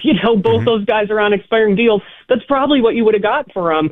So I didn't think they were going anywhere. It doesn't surprise me. I am a little surprised that they look at this pass-catching core and just really did nothing. But I think maybe that right option just never materialized. I mean, especially because we know the Jets weren't moving Garrett Wilson. And I think it was going to be hard to get that kind of starter caliber player right now, too. We played the David Njoku audio earlier. Obviously, you were there in the locker room. When you hear that from David, is that in a roundabout way between that and Wyatt Teller? Is that a vote of confidence for Kevin Stefanski? I think it's a vote of confidence for the team, and you hear how Denzel Ward talked about it today as well, and just kind of under this underlying belief in themselves and how they view this roster, and guys still wanting to be here. And I think the fact that David and Wyatt both said this week that they essentially wanted to spend the rest of their careers here. Wyatt said on Monday he wants to retire a Brown. I think that is encouraging, right? These guys want to be a part of the solution and not just tuck tail and run, as Wyatt said when he talked the other day. So I do think that's encouraging, that morale is not totally lost, whereas on the Jets, you have a guy like Breece Hall who was left behind essentially and was very adamant about wanting to be traded after those defensive moves were made. So I think also the fact that there wasn't a fire sale here was just very encouraging to them about where they view the roster as standing. Ashley Bastock of Cleveland.com on the Fan Hotline here. Will the Myles Garrett, does he want out, should we trade him conversation restart in the offseason? That's an interesting question. I mean, I think so, because I think now it's just a conversation that people like to have. And look, I think when you have a player like Myles, who was as vocal as he was last year about wanting out and why he wanted out, the reality is those questions are going to keep getting asked, especially if they have another 3-win season again, right? Or a losing season even. I think those questions are going to get asked of Myles, and therefore it is going to be a story. And I think that's fair, just because we saw what happened last year and how adamant he was. And the other interesting wrinkle in all of this now, which we've talked about, is Myles Garrett has a no trade clause now, which he didn't have before. And really, those no trade clauses are the most efficient way for a player to have any kind of agency in their future. They don't happen in the NFL often, obviously. But I definitely think if this team has a losing record, this is going to continue to be something that we are, out of necessity, going to keep an eye on with Myles Garrett. Do you have any expectations for Tommy Rees now doing the play calling? I think it's an interesting question, because I think the most interesting thing about Tommy's background is all the college experience he has. And obviously, Jerry Jeudy pointed out today, Alabama guy, he called plays for Nick Saban at Alabama. So yes, he's never called plays in the NFL before. I would argue he's called plays in the most tense sort of college environment that one can. And look, I think sometimes things, instead of trickling down from the NFL to college, they kind of come the other way, right? And parts of the college games infiltrate the NFL. And the fact that the Browns have a lot of these young skill players on offense, the college sort of concepts and things, and, the way Tommy might call plays might be something they're all very familiar with, more comfortable with. So I definitely think it's an element of, look, Tommy and Kevin Stefanski are working out of the same playbook, but you are kind of curious how, things get relayed and what direction Tommy gets to go in, and certain things Kevin Stefanski is still going to have the final say over. He talked about that today. Somebody asked him about the decision to go for it on 4th down. So I still think it's going to be a collaborative effort. And I do still think it was a change that had to happen. This offense had to change something with how just non-functioning it's been. So with all this, obviously Tommy Rees gets an opportunity to audition for the rest of the NFL as a play caller if things don't work out here in Cleveland for Kevin Stefanski. Do you think he could be auditioning for the Browns, knowing that they love young, inexperienced offensive play calling head coaches like they did with Kevin Stefanski 6 years ago? Yeah, it's a great question in terms of that audition. I definitely think it's the case, because you do see this league trending more towards that exact kind of profile of guy for head coaching jobs, right? The young, sort of wonderkind offensive mind. That's the very in vogue kind of guy to hire for across the league. So, I mean, I really do think when a young, inexperienced play caller gets that chance, that certainly is a part of it, right? And it's not just for here by any means. I think it's a league-wide sort of thing, and is one avenue for how those guys can sort of climb the ranks or get in head coaching conversations later on in their careers. Ashley, great stuff as always. Thank you for weighing in on the show. Coral, we appreciate you, and we'll talk to you next Wednesday. All right, thanks, guys. Ashley Bastock there, the fan hotline. Little hurt when she said, I don't want to give Nick credit here, but I'll get over it by next Wednesday at 3:20. Great stuff with her. We'll react to what she had to say. We also have to react to what might be the dumbest reason to not vote for somebody, and it happens to be in the sports world. That's coming up in 5 minutes on 92.3 The Fan. Be ready when she is. Nick will.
days of consistency.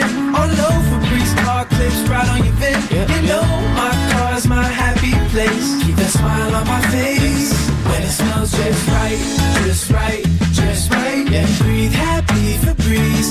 La la la la. Whenever you need to talk about the Browns, we got you covered. We are Sports Radio 92.3 The Fan.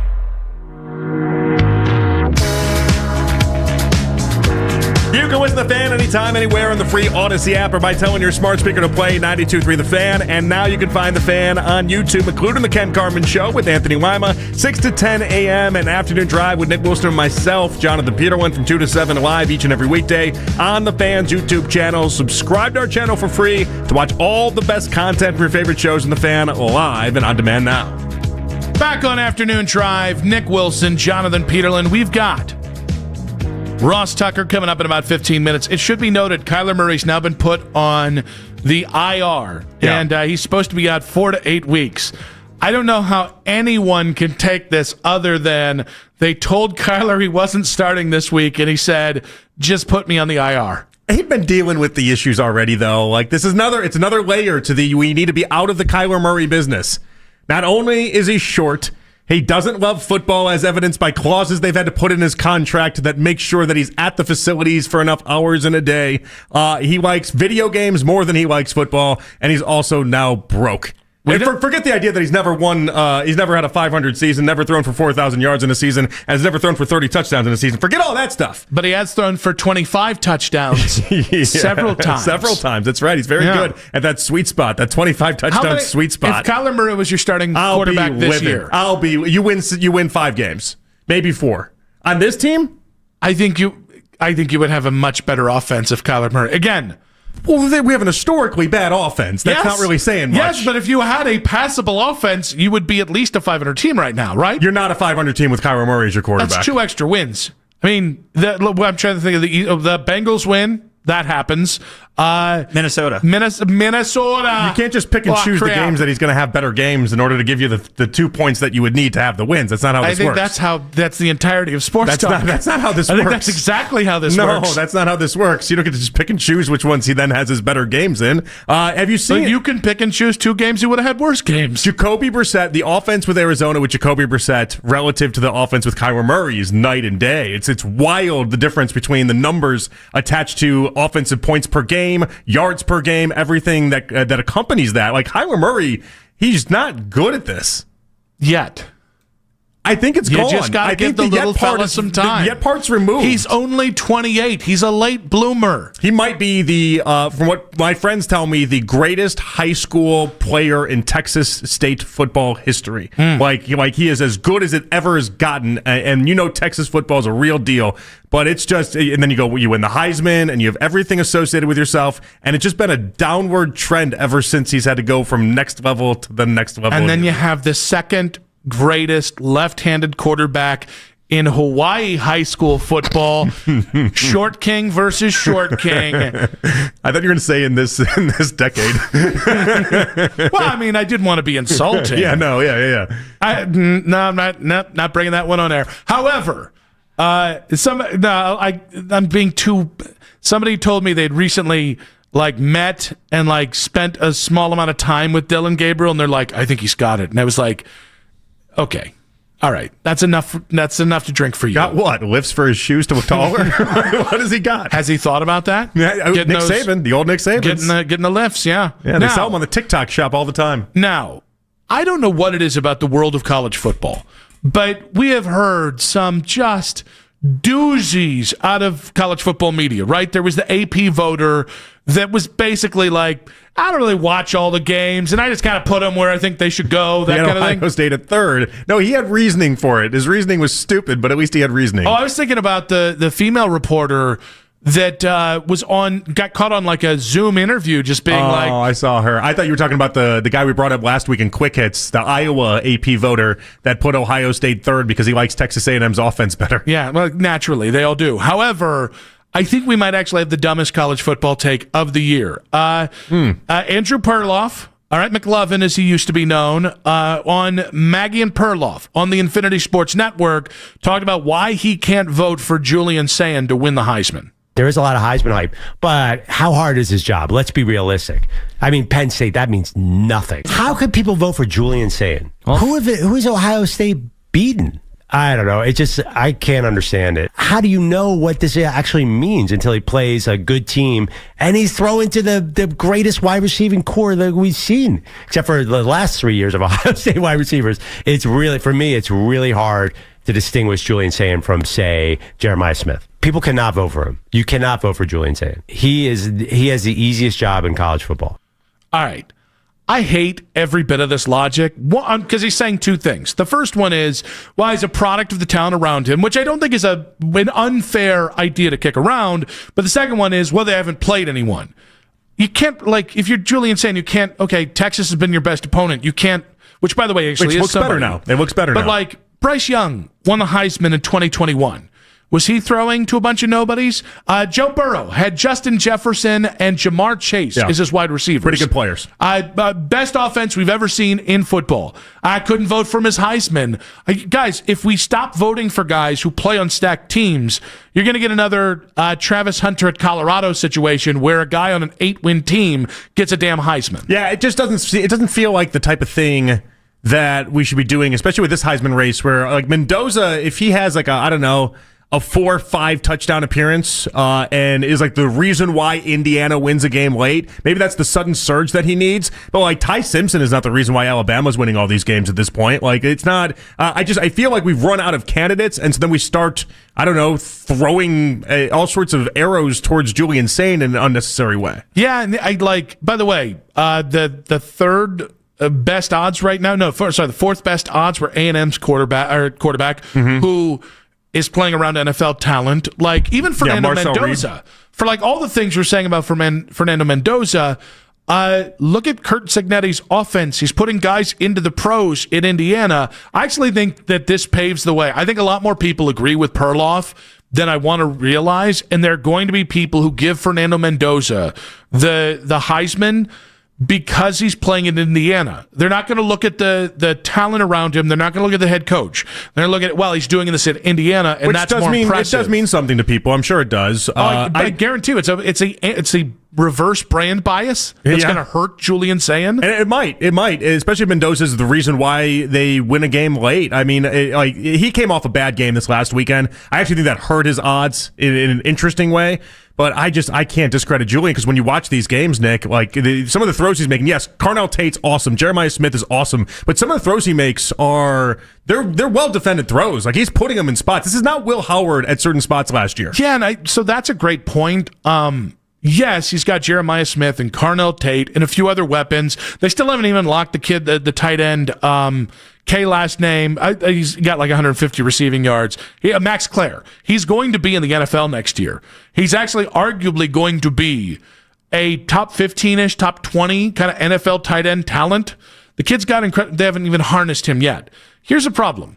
They don't really run the ball exceptionally well. I think the offensive line I think it's trending in the right direction, but they clearly are missing Donovan Jackson and Josh Simmons and other guys. This is a year of turnover at every position not named wide receiver. Mm-hmm. And so, the two things I think Julian Sayin has going for him are in holy crap level defense and Jeremiah Smith and Carnell Tate. But, he doesn't have everything that Will Howard had around him. So I almost think the knock, while I understand Jeremiah Smith, automatic go button, Ty Simpson has Ryan Williams, what the hell are we doing here? I don't think this should be held against him because it's not like he has every tool on the planet. He's still overcoming something. Well, and unless you're playing Grambling State, he doesn't turn the ball over. Yeah, well, everybody turns the ball over about Grambling State. It's so odd that the two turnover games that he has is Grambling State and Ohio, which is weird because those are two teams that you just wouldn't think of if you're really trying to highlight Heisman moments or not. You're going to look at the Illinois game, for instance. You're going to look at the Washington game. You're going to look at all these other games where he was basically flawless. The Penn State game, as much of a favorite as they were, he had as many touchdown passes. He had more touchdown passes than he had incompletions in that game. It's just the level of play when you get into the Power 5 teams has risen to a spot that is just ridiculous, if we're being honest. Can I give you the Madden reasoning why he had the interceptions against Grambling that he doesn't have against other teams? Why is that? Because when you play Madden or you play NCAA football against if you're Ohio State and you play a lesser team, you try and wing that ball all over the yard to get the ball, the game over quicker. You just don't respect your opponent. And in any level of football, if you don't respect your opponent, you're going to have dumb turnovers. Yeah, I think one of them bounced off the receiver's hands, if memory serves me right, and then popped up in a weird way. But the other one, you're right. I like my opinion better. It was him. No, it was him trying to get almost too cute with it and like squeezing it into a spot that he normally wouldn't have, but he knew he was playing Grambling, so it was what it was. He's incredible. It's not a great take, but it's not.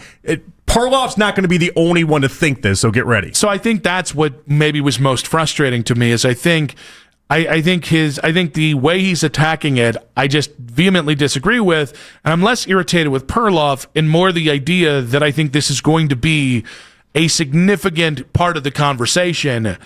And this year's Heisman Award, it doesn't have to be a narrative award every year. No, but this is going to be the Ohio State conversation too, and I think this is the other part that's getting you angry as well, is that because of the lack of teams that they've played, and the Texas game looks better than it did, let's say, a month ago, but because of the lack of teams they played, they get hurt in some of these big-time discussions. 216-474-0092. Andrew Perloff says he won't vote for Julian Sayin for Heisman because he's got too much talent around him. I'm just curious what your take is on that. Ross Tucker, Odyssey NFL Insider, will get into the 2-6 Browns. Should they have sold the farm off yesterday? In 5 minutes on 92.3 The Fan.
is at 7 o'clock over at Rocket Arena. The Cleveland Browns preview show is back tonight at 7. You can catch tonight's preview show immediately following Afternoon Drive right here on the radio, home of the Browns, 92.3 The Fan. Headline sports news every 20 minutes on 92.3 The Fan. From the University Hospital Sports Desk, I'm Meredith Kane. Want to talk Cavs at 6 a.m.? There's only one place to go. The Ken Carman Show with Anthony Lima. Weekday mornings starting at 6 a.m. 92.3 The Fan. It's the 4 o'clock hour on Afternoon Drive. I'm a proud papa. The lead coming up in just about 60 minutes. Boomer Esiason of The Fan in New York. Remember him? He's joining us at 5:20. We'll get his take on the Browns quarterback situation. Of course, we'll get into the absolute trade extravaganza that Darren Mucci, the Jets GM, pulled off yesterday. And maybe ask him whether the Browns should have done the same thing, as some people believe that here in Cleveland. But it is 4 p.m. on a hump day here, and that means it's time for us to talk to our buddy Ross Tucker, Odyssey NFL Insider. Insider Calls brought to you by Nationwide. For your insurance and financial needs, Nationwide is on your side. Tried something different this week. Don't know if we love it. Ross joins us now on the Fan Hotline. Ross, welcome back to the show, buddy. Yeah, I mean, first of all, I did not love it in terms of the Nationwide. That was your worst one yet. That's fair. Secondly, let's go to the hotline and talk to our buddy. It feels like it's more like, let's badger our nemesis, Ross Tucker, at 4 o'clock on Wednesday. One dust up last week and we're nemesis? No, that's what it feels like this segment is. And then I see you guys post stuff on social media and everybody replies, "Oh, this guy doesn't get it. I hate that." Although, you know what? Shout out to like the 3 or 4 people that had my back. I appreciate that. Ross, we can't have your back when you're saying Dylan Gabriel's good at football. That's hard for us. Yeah, we're truth brokers. Whoa, Jonathan. Now, Jonathan. Ross. I never said that. That is not what I said. I said I don't think he's been that bad, is what I said. And I know he's coming off of his worst game in that last game, but there's a big difference between saying Dylan Gabriel is good at football and saying I don't think he's been that bad. In the first game against the Vikings, he played, I thought, pretty darn well. And they should have won the game, and they would have won the game if the defense didn't let Carson Wentz march all the way down the field for a game-winning touchdown. The second game, he had no shot whatsoever with their 5th and 6th offensive tackles against the Steelers. Anybody that watched that game saw what that was about. His third game, they beat the Dolphins by 20 points or whatever. And the last game, he was bad. Ross Am Tucker. I wrong? I mean, is that? I mean, he started 4 games, right? Is that not the summary of the 4 games so far? Let me see. I remember it as I thought he was acceptable against Minnesota. I thought he was awful against Pittsburgh. I thought he was actually worse than people realized against Miami. Yeah, we actually got into a debate about that. I didn't think Miami was a bad game, and Nick thought that was a horrendous game. I didn't say horrendous. I just thought it was worse than everybody who was crowning him just because the Browns won. And then I did think that was his worst game. But Ross, coming off of a bye week, this should set up. The Jets are having a fire sale. They're sending their 2 best defenders to other places. Like, if Dylan doesn't perform this week, I don't know when he's ever going to perform. Is that fair? I don't look at it that way when it's a rookie quarterback. I would say that it certainly sets up well for him, for sure. The only caveat there is the new play caller, which I think is interesting, very interesting on a lot of levels. But yeah, I would expect Gabriel to play well. I would expect him certainly to play better than he did. I can't even remember who they played the last game now. How do I remember the first 3 opponents? Who they played the last game? It was terrible. The funny thing is, I'm struggling to remember it as well. What happened to this bye week with all of us? The Patriots. Anyway. Yeah, totally. I thought we were doing a bit, guys. I genuinely thought we were all doing a bit. I legitimately in my head was going through the games, and I could remember the Vikings, Steelers, and Dolphins, but I couldn't remember who they played right before the bye. Yeah, I mean, listen, it certainly sets up for him to probably the best situation that he's been in so far this year. Playing against the Jets, They just traded two of their best defensive players. He had the bye. He got all the reps. I would just say it's so funny. Let me ask you guys this. Let's pretend they didn't take Shedeur Sanders in the 5th round. What would you be saying then about Gabriel or what they should be doing at the quarterback position? I didn't like him. I didn't like him in college. I thought he was too small. I didn't think he was. No. I understand that, but I mean, once they have him now, and once they've taken him in the 3rd round. In other words, all I'm saying is, because they have Shedeur, and everybody is very curious, anxious to see how he'll play. And as I said last week, I do think there's a pretty good chance he'll start a bunch of games this year.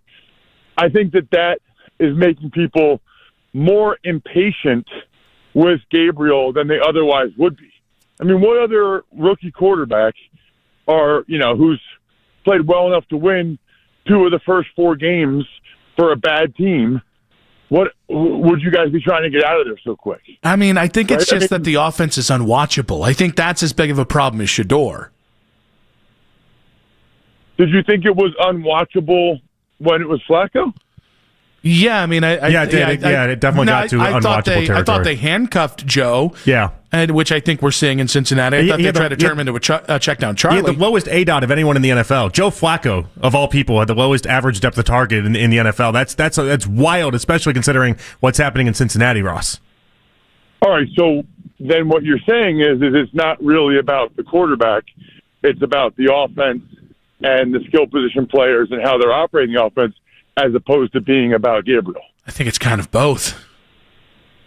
Well, you just said that the offense was unwatchable under Flacco, and he had the lowest ADOT. So it sounds like to me, guys. I mean, I took a debate class in college. I could kill you guys. I could do this all day. Yeah, I just think both things. I think we can do the sports radio. Both things can be true with this, because it's like, yes, I do think there's parts of Stefanski that have wrecked this offense. I think his play calling. I think not only what he's trying to do with Flacco and handcuffing him was just wrong, but then I also don't think Dylan Gabriel's very good at football at this point either. So that's like I think both things can be true. Yeah, I think it's way, way, way premature, too early to make any determination about Dylan Gabriel. Is my point. And I think if he were a first-round pick, which I know he's not, people would be, you'd be looking at the positives of what he's done as opposed to the negatives. I mean, look, there was a bunch of games, I don't know if you guys watched Tyler Shuck, who the Saints took high in the 2nd round in his first start. That was not good at all. Or some of these other guys that have been rookie, Caleb Williams had a number of horrendous games last year. All I'm saying is, I don't know what Gabriel is. I tend to doubt he's a long-term NFL starter. To me, he seems like more of a backup, which is fine if that's what he ends up being. I just think you guys are a little bit quick for no reason to want to be making a change. I think, like I said before the bye, I'd give him 2 more games, see how he does these next 2 games, and decide after that whether you give him any more games after that. But then that would be 6 games, and then there'd be, 7 left? So, you still might have a season in which Shedeur Sanders gets the most starts, which seems like what people want for, any number of reasons. They don't call me Nick the Quick for nothing there, Ross. What's your read on Tommy Rees taking over as play caller? What was that? You never know. Well, that's a really interesting move. I'll tell you why. With it being the 2nd year that Stefanski's doing it,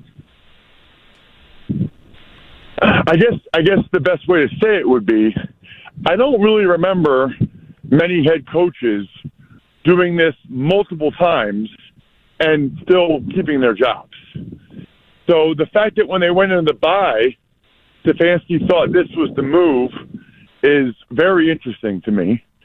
I would also say, I don't know, I would never have said anything about it. You don't have to. There's nothing that forced you to do it. I would have gone into the game against the Jets on Sunday with nobody knowing that Tommy Rees was calling the plays. Why let the Jets go back and study any tendencies he had the year he was calling plays at Alabama, whatever that was, 2023. I mean, I wouldn't have announced it, number one. And then number two, the fact that Stefanski's doing this a second year in a row, that's kind of the first time it's given me some pause as to whether or not Stefanski thinks he is, in fact, on the hot seat and that he's trying to push whatever button or lever he can come up with to try to have a better second half of the year and, do enough to get another season in 2026. So that is interesting you bring it from that perspective, because I think it was kind of a mixed bag between the fans about whether this means that Stefanski is in fact trying to preserve his job for next year, or whether this type of move means that he's kind of resigned himself to the idea that he won't be back next year. How do you see it? I don't think it's the latter, because I think if it's the latter, they just seem, and look, I'm not in those meetings with whoever's in those meetings, Andrew Barry and Dee Podesta or whatever.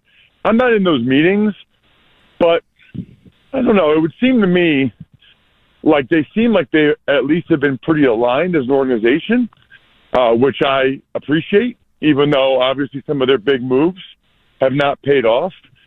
But for them to go about the draft like they did, and for Stefanski to go through this season like this, I just don't think they would have moved on from Flacco as early as they did if he really felt like he needed to win this year. We talked about it, I think, last week. I can't remember what you said, Jonathan, but Nick said he thought they'd win, what did you say, 3 or 4 games, Nick? 3-win Wilson, baby. Yeah, Nick said 3 or 4. I was in the 6-win camp. Yeah. Yeah. I mean, they really have pretty good opportunity to get a couple more wins this month. I know they play the Raiders, they play the Jets, so they certainly could get some more. But I don't think he's resigned at all to that. He's definitely gone. But I do think, if you're pulling this lever, I think he probably believes that there's a chance and that he needs to do something to try to create a spark or help this team win some more games down the stretch, do enough so that he gets 2026. Did Andrew Barry miss the opportunity to jumpstart this rebuild by maybe trying to trade a Myles Garrett, Denzel Ward the way Darren Muji of the Jets did yesterday with multiple big defensive players? That's such a good question. I think the Browns, my guess would be that they don't think that they're that far away, and that because the defense is already really good, and because they already have the 2 first-round picks, that if they can get, and because they have so many young players playing so well, I think the Browns, rightfully so, believe that if they can get average or above quarterback play, have another good draft, that they could absolutely be in the mix next year, and I would agree with that. I think they have enough there, especially on defense, that if they just get average quarterback play, and for that matter, average receiver play, and maybe that's free agency, maybe it's the draft, maybe it's via trade, that they would be in the mix to win 8, 9 games, whatever it is next year. And I would agree with that. I also think Andrew Barry and Darren Muji have very different timelines. Could Andrew Barry have traded Myles for a couple first-round picks? 1,000%, yes. But I think he probably recognizes that somebody else will be making those first-round picks. If you move on from Myles, you're probably not winning very many, if any, games. And, Haslam and the fans, as much as anything, and you guys, patience would have worn so thin that he might not get that opportunity. I think he believes, after the trade that he made with Jacksonville, that he'll get 2026. And so I think everything he does is to win in 2026, because if they don't win next year, that's probably it for him. Whereas Muji, I think Muji, this guy's genius. It's so hard to just, rebuild a team, right? And I think you talk to any of these GMs that get fired after like 2 years, and I think they kind of feel like that wasn't enough time. Well, now the guy has 3 first-round picks in 2027. So if you're the owner and you signed off on these moves, and he's got 3 first-round picks in 2027 and 2 in 2026, don't you give that guy at least through the 2027 season, and maybe even 2028, the second year of those 3 first-round picks to see how it pans out. My theory on Muji is he's just trying to buy himself time. I mean, we can debate whether or not it's the best interest of the Jets organization to do that. I think it's in the best interest of Darren Muji to try to have buy himself as much time to make the roster the way he wants it to. I mean, they're not going to fire him next year after he got him 3 first-round picks in 2027.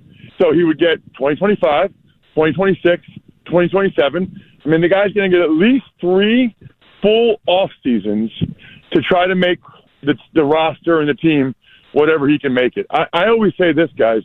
When in doubt in the NFL, people are making decisions that is in their personal best interests. That's really life in general, but certainly the NFL in particular. No, that's a smart take. I believe in that, and it definitely tracks with how some of these GMs operate and how they move. All right, so within that logic then, within that thinking, you sound like you're pretty positive about the Browns next year, but like a guy you might know because he covers the Eagles, and everyone that covers the Eagles there, Zach Berman, put out a tweet earlier today that said that these past 9 months won't be the end of stories about the Eagles' interest in Myles Garrett. They're going to resurface again this offseason. Do you feel like we're going to have the offseason of Myles Garrett trade conversations again, or will that just be kind of tucked away and not be an issue? Well, what's interesting about that is I saw my guy Zach Jackson, Akron Jackson. Mm-hmm. I saw he reposted or posted I agree. So these guys don't usually just make that stuff up. Somebody must have said something to them to that effect. So where there's smoke, there can be fire. Obviously, Howie Roseman and Andrew Berry have a great relationship, and Howie is relentless. And, I mean, anybody that's ever seen Myles in these joint practices has seen him just totally dominate the entire practice to the point where they can barely even run plays. It's really, really impressive. So I wouldn't be surprised at all if the Eagles try to make another run at him. I just don't know how you do that if you're Andrew Berry. Unless, I'm assuming he's trying to keep his job as GM of the Browns. I don't know if you trade Myles Garrett this offseason, what are you getting back that is going to enable the Browns to have success to the point where you get to keep your job? I mean, that seems like another one where he'd be trading Garrett for first-round picks that somebody else would make. Which, by the way, Nick, you'll appreciate this. You know how the Dolphins fired Chris Greer, their GM, last Friday? Mm-hmm. And the trade deadline was yesterday. So they had an interim GM. His name's Champ Kelly, the last 5 days. That is the wildest timing ever. Because if you're Champ Kelly, right, you got to know that they're not going to make you the GM. You've been there. You were the assistant GM. They're not going to make you the GM. It's highly unlikely. So I just thought that the timing of that's hilarious. I mean, if I'm Champ Kelly, I'm trading these guys to whoever's going to give me the best job in the offseason. I'm like, hey, you want Jalen Waddle and Bradley Chubb? What kind of job offers do you have this offseason? Right? What are the guardrails there when you make a guy the interim GM 4 days before the trade deadline? I thought he actually did well to get a third-round pick for Jalen Phillips, and he held on to the other guys. I just thought it was funny that a guy's an interim GM for 4 days before the trade deadline and probably won't be with the organization after the season. Yeah, but he might be with the Eagles, which would be a great stepping stone to get your actual job a year later. Ross, we got a boogie, buddy. We appreciate you. Thanks, Ross. Later, dude. Later, dudes. That was Odyssey NFL insider Ross Tucker. Insider calls are brought to you by Nationwide. For your insurance and financial needs, Nationwide is on your side. We'll react to it. See, I didn't just do it last week because we quarreled. No, it's just an every week thing now. It's I actually have been doing that for weeks. Yeah. Mac, back me up on this in your ugly jersey. Yeah, you absolutely have. It's hilarious. Great one. Thank you, buddy. That being said, we'll react to what Ross had to say in 5 minutes on 92.3 The Fan. 92.3 The Fan, 2020 Sports. Browns are back from the bye week and back to practice in Berea as they prepare for their Week 10 matchup with the Jets. At the trade deadline yesterday, the Jets had a fire sale, sending corner Sauce Gardner to the Colts and defensive tackle Quinnen Williams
or sometimes even 15. 855 Roof Max.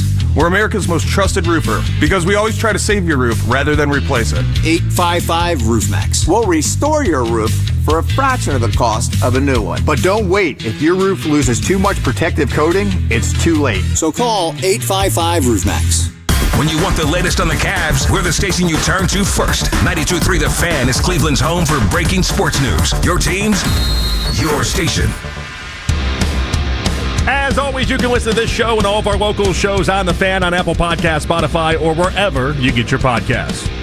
You know, with it being the second year that Stefanski's doing it, I guess the best way to say it would be, I don't really remember many head coaches doing this multiple times and still keeping their job.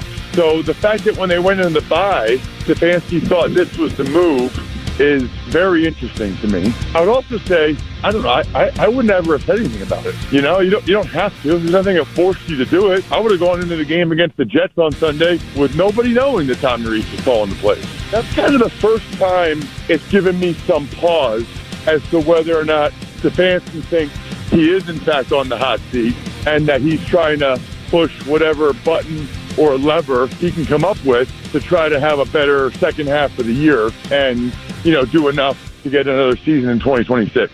Ross Tucker, Odyssey NFL insider, in the last segment, giving us his take on Kevin Stefanski handing over play calling to Tommy Rees as play caller. I do think, from the Stefanski side, I buy into it that Stefanski is trying to jumpstart the offense. The problem is, to me, this is like quarterbacks. And like if you go to another quarterback like you did with Dylan Gabriel, you have to win that next start. Because that jump starts. Like if you just played well, that's not enough. You need to win that next game because then you can try and get on a roll from there. Yeah. You didn't win that next game. You didn't win until 3 games in with Dylan Gabriel. That's why I think with Tommy Rees, to really show you jump-started, you got to win against the Jets to show that this worked. Well, it's a good opportunity then because the Jets stink, and so you're now, I think, 2.5 favorites on the road. A place the Browns have not won in 12 games. You have an opportunity to get that win. I find it fascinating. Ross's point about not telling us because he's right. What if he just not said anything? I mean, in fairness, they don't tell us anything else. I know. That's what kind of makes this is so interesting to me. Is that only so afterwards we know who to blame and who not to blame? Because I think there's a part of Stefanski that is too egotistical to let that go and be like, that's somebody else that made that call. I think he likes this all too much, and I don't know that he could have gotten away with it. So there's a million ways to read this, and not every one of them is going to be true. Last year, when you went to Ken Dorsey, it was clear that Kevin was trying to distance himself from the offense because it was that bad. Yeah. And it was under the guise of, we're going to give Ken a chance to show what he can do. And what he could do was get you the number 2 pick in the draft. They knew he was dead on arrival. Yes. Do they think that way about Tommy now, though? I would be surprised if they did. Like, when I hear Tommy Rees talk, I don't listen to every press conference he does. I kind of think he's more of a football guy than Kevin is. Like, I kind of hear more of a guy that I can hear as a head coach than Kevin when they talk. I mean, sure, but I guess I'm just trying to figure out, in a world where they tell us nothing, why did they tell us this? Well, because Ross is right. They didn't have to. It depends if you think this was a Kevin Stefanski decision or not. Because I think that's I'm sure you guys talked about this yesterday and the day before. Like, there's a part of me that's like, all right, do I even think that Kevin made the decision this time? Because who makes the decision matters. If Kevin did it, maybe Kevin's trying to distance himself from this offense in hopes to save himself. Or again, last-ditch effort to save the offense. Wink, wink, nudge, nudge. If it's the front office, like, would you put it past remember, what if one of the reasons why I just can't co-sign firing Kevin Stefanski right now or even at the end of the season yet is they're just going to replace him with another Stefanski. Like, they're not going to replace him with a John Gruden. They're not going to replace him with a kneecap-biting Mike McCarthy. Like, they're going to replace him with another young, likely first-time head coach that probably is on the offensive side of the ball. So it stands to reason, by the way, if the front office wants to see Tommy Rees call plays, maybe one of the things they could be thinking is, well, we can sell if we get to the end of the rainbow here at the end of this year and fire Kevin. will have some foundation of a work that if we feel comfortable, if you think Tommy Rees is a good head coach candidate, to at least draw off what his offense might look like. Okay, but no part of him doing this has gone well for Stefanski. All it's done is have people like Ross distance themselves from believing in Stefanski. Albert was on with us yesterday, and I know you weren't here, but I'm sure you listened to the interview. That was the first time I've heard Albert be really kind of questioning what it is Stefanski is doing on the offensive side of the ball. He called it one of the worst offenses he's seen in the NFL over the previous 3 years. Like this did not go well for him. And again, I'll repeat it because it's necessary. In a world where they tell us nothing, why did they tell us this? They could have just as easily had Tommy Rees call the plays from the top of the booth and have Kevin Stefanski wear the headset. We would have been none the wiser. If it's Kevin Stefanski, I think it's because Kevin's trying. I think Kevin would try to do anything right now to get this offense better. But the other part is, if the offense looks worse, you look better at the end of the season.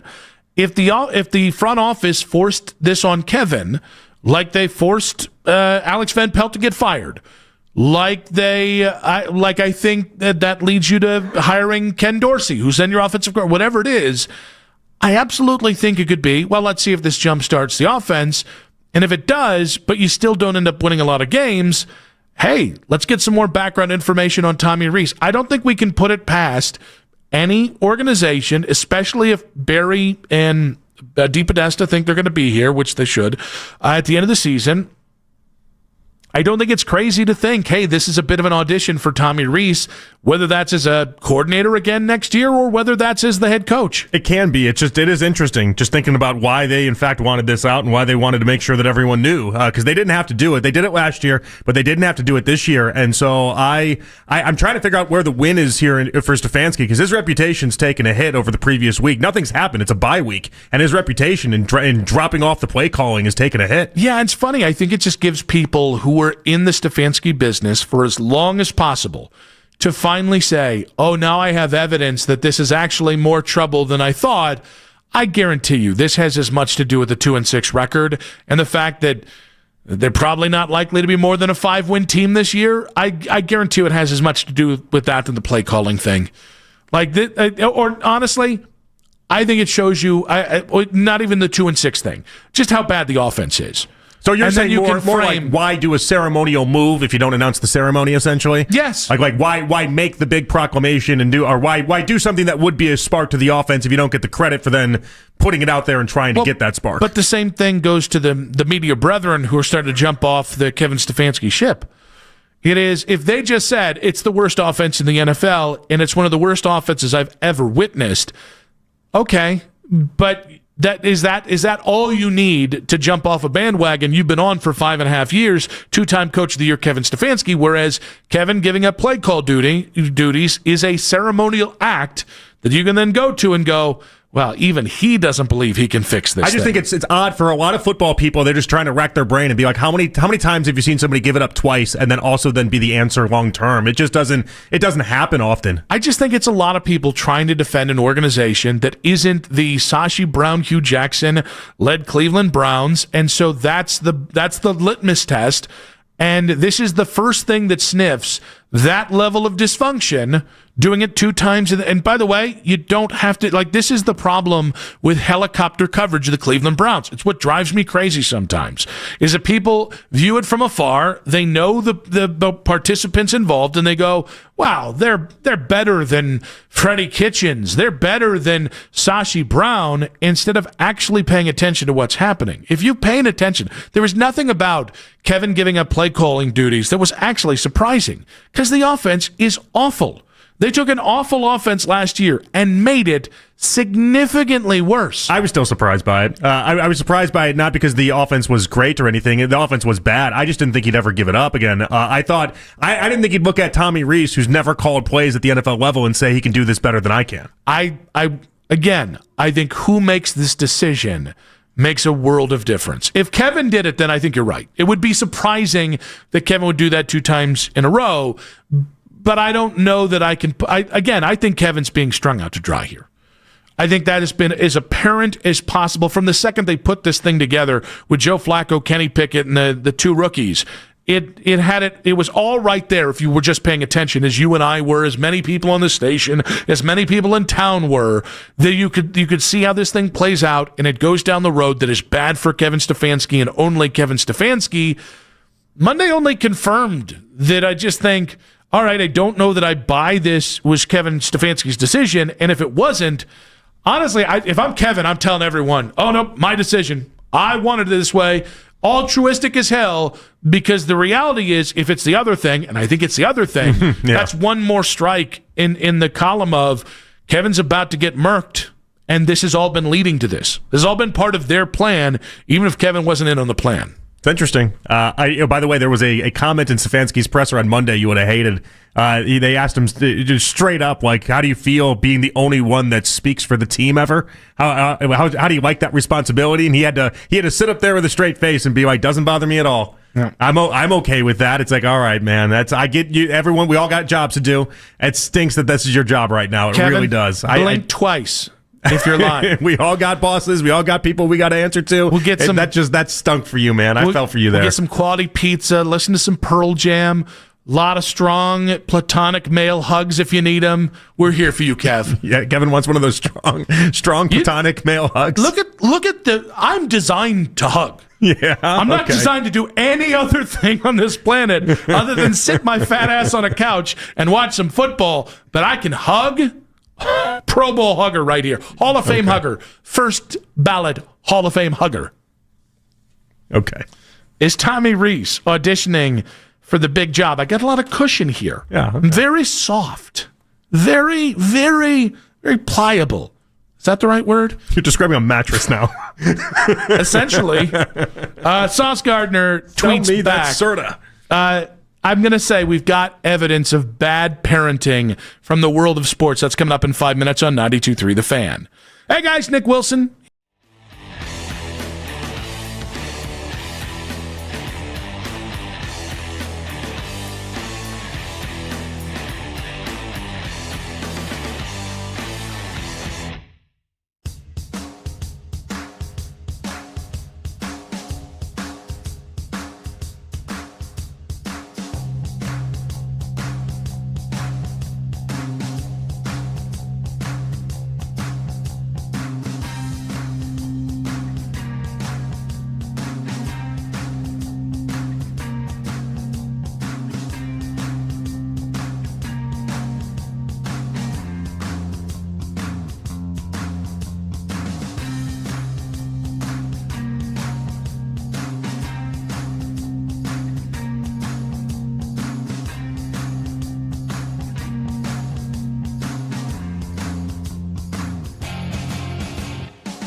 Increased risk of infections and liver problems may occur. Before treatment, your doctor should check you for infections and tuberculosis. Tell your doctor if you have an infection, flu-like symptoms, or if you need a vaccine. Ask your doctor about Tremfya. Call 1-800-526-7736 or visit Tremfya.com. You'll hear the latest from Browns practice as it happens. Basket and Phelps, weekdays at 10, 92.3 The Fan.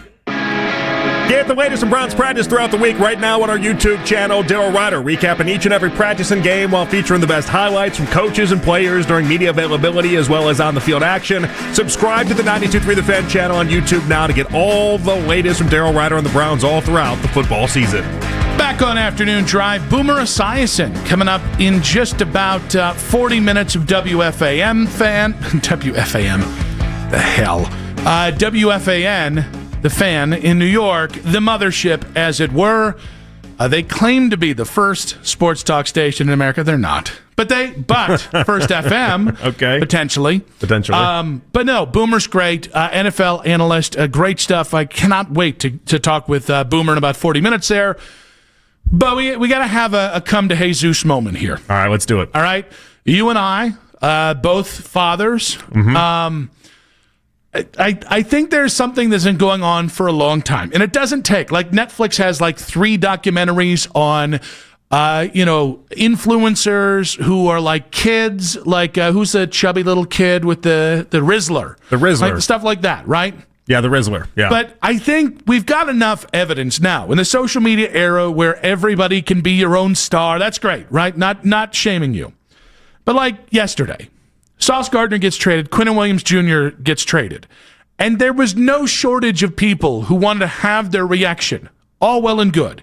Except when you involve your parent. When a parent involves their kid. TJ Velarde, who is some fellow on social media. Is he actually like? Is he like a blue check credentialed member of a media? No, or is he just a guy? He's got like 550 followers, or at least when I first viewed the video. Okay, I didn't look too deep into it. I didn't know if he like covered the Jets or something like that, or did like a YouTube channel on the Jets or something. Okay, no, just a guy. Okay, which makes it worse to me. Actually, no, I don't. It's all bad. Well, because he doesn't make any money off of this. Is the idea there, right? Like if he's an accountant in New Jersey, for instance, and he's just posting this, it's a little bit different. Neither one is great, but it's a little bit different than a guy that has like a Jets YouTube channel. So TJ's a Jets fan. So are his kids. I think he's got a couple of them.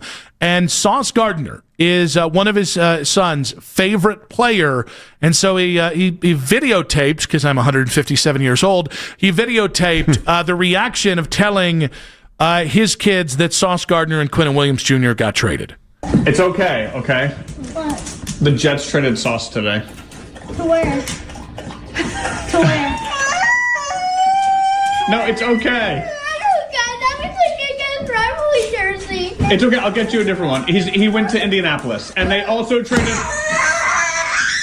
Quinnen Williams. I placed on your deal. He did, but so did Sauce. No, I don't like the Jets. Did Quincy leave? No, Quincy's still there. What if I'm taking down all the Jets stuff now? No, it's fine. All right. Mm-hmm. So, all right. Listen, I don't understand how you can hear it in his voice. Yeah. He realizes, oh, my kid's really upset. I'm trying to calm him, which, by the way, just telling your kid they're fine, not really actually solving anything, but that's fine. That's a different parenting dilemma. If I just tell you you're fine, you're going to be fine. How does a video go like that? And your first thought is, I should post it on social media. Yeah, like other people need to see this. Yeah, because here's the thing. The kid just had his favorite player traded. 2 of his favorite players traded. Now everyone's going to call him a crybaby over it.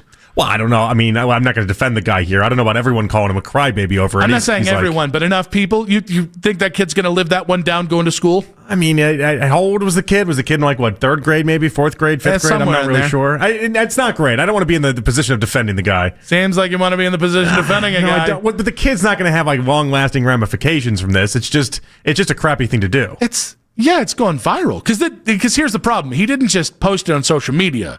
He then included He included Boomer Esiason. Ironically enough, he included everybody at the Fan, everybody at the ESPN station, big name former Jets. There was like 3 different tweets of him tagging as many people as he could. Yeah. So he could get tagged Sauce Gardner in. He knew it was the type of video that people, for some reason, enjoy watching. Yeah, that's the problem. That people enjoy watching these videos? Because I think that might be a problem. No, I think the problem is that there's a dad out there who thought, hey, my kid breaking down crying because his favorite player, instead of soothing the kid, instead of talking to him, instead of just being there, I'm going to take a video and I'm going to put it on social media so everyone can watch and go, poor little kid, which you don't need to record that. You don't need to put that out there.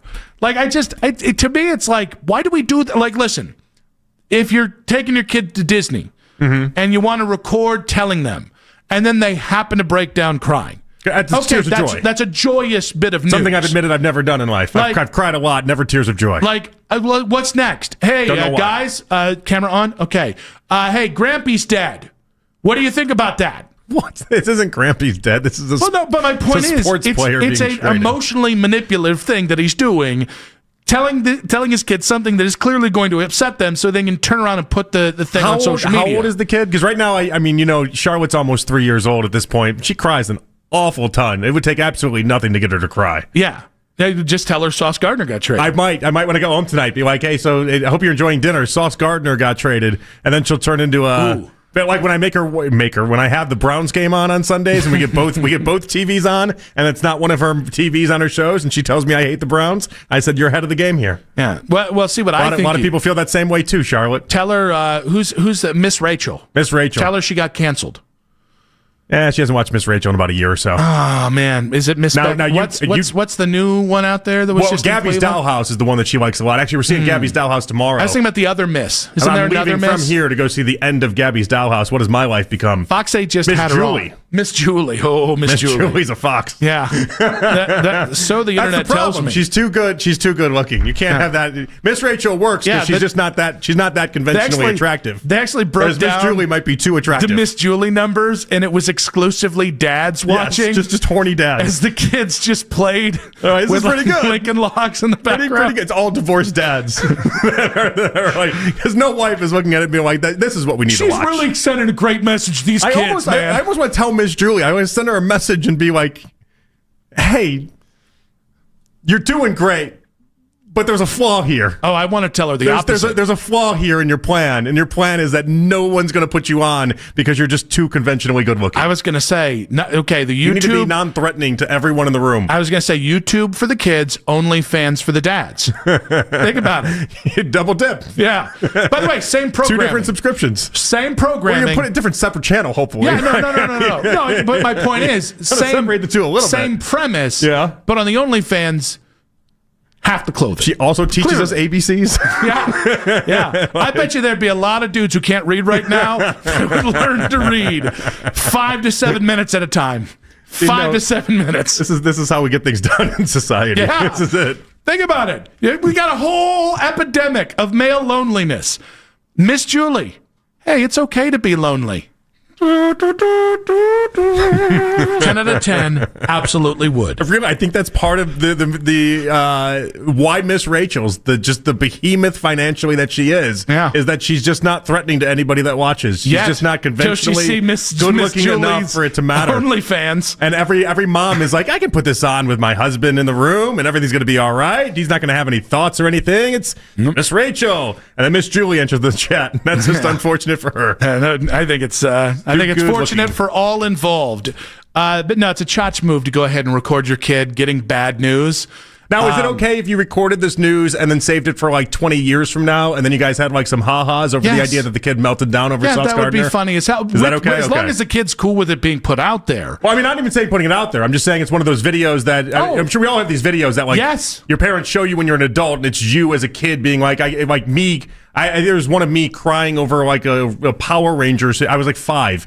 It was like something with like a Red Ranger Halloween costume or something. And it's like they showed it to me and I'm like, yeah, that was a ridiculous response to that. Bonjour Bob saying the kid should be happy that his favorite players are going to see more success. I think that's a nuance that a 10-year-old's not going to grasp. Yeah, kids don't think that way. I think it is. What was the first sports trade that broke you in that way? It was actually a signing. It was Albert Bell. Yeah. When Albert Bell went to Chicago, yeah. I was actually going to have an EKG. When I was like, let's see, I'm 11, and my dad got the newspaper. That's how I found out, reading it to go get an EKG after a night of not sleeping. And it was a tough one. Yeah, Mark Grace to the Diamondbacks was it for me. And then when he won the World Series, I felt joy for him. The home run he had against Byung-Hyun Kim in Game 4, like there was joy there, but there was also, not what I wanted. Mr. Bryan, that's different. Well, now we're entering. He put that. That's not a bit. That's in his handle there, saying seriously, you would laugh forever if you saw the videos of my son when the Indians changed to Guardians. Priceless, but never posted it. He'd be famous. That's right. Yeah, never post those, but definitely show it to him like 15 years from now, and you could just laugh about it. Or post it. Don't be scared of the results there. 216-474-0092. Dad breaks the news of Sauce Gardner getting dealt to his kid and then posting the video. Charming or Chach? Massive Chach move. Be a better father. The bar is not that. Show up. Don't post incriminating stuff on social media like them crying at a football trade. You absolute Chach of a human being. And as long as you do that, they'll even let you, talk about children performers in ways that you don't even need to talk about. Miss Julie. 2 channels, 1 host. The lead in 5 minutes. 92.3 The Fan.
watch this and think that Joe Flacco isn't exposing them. It makes everybody in the building look bad. It does. I got to tell you, the better he plays, Joe helps me see clarity again.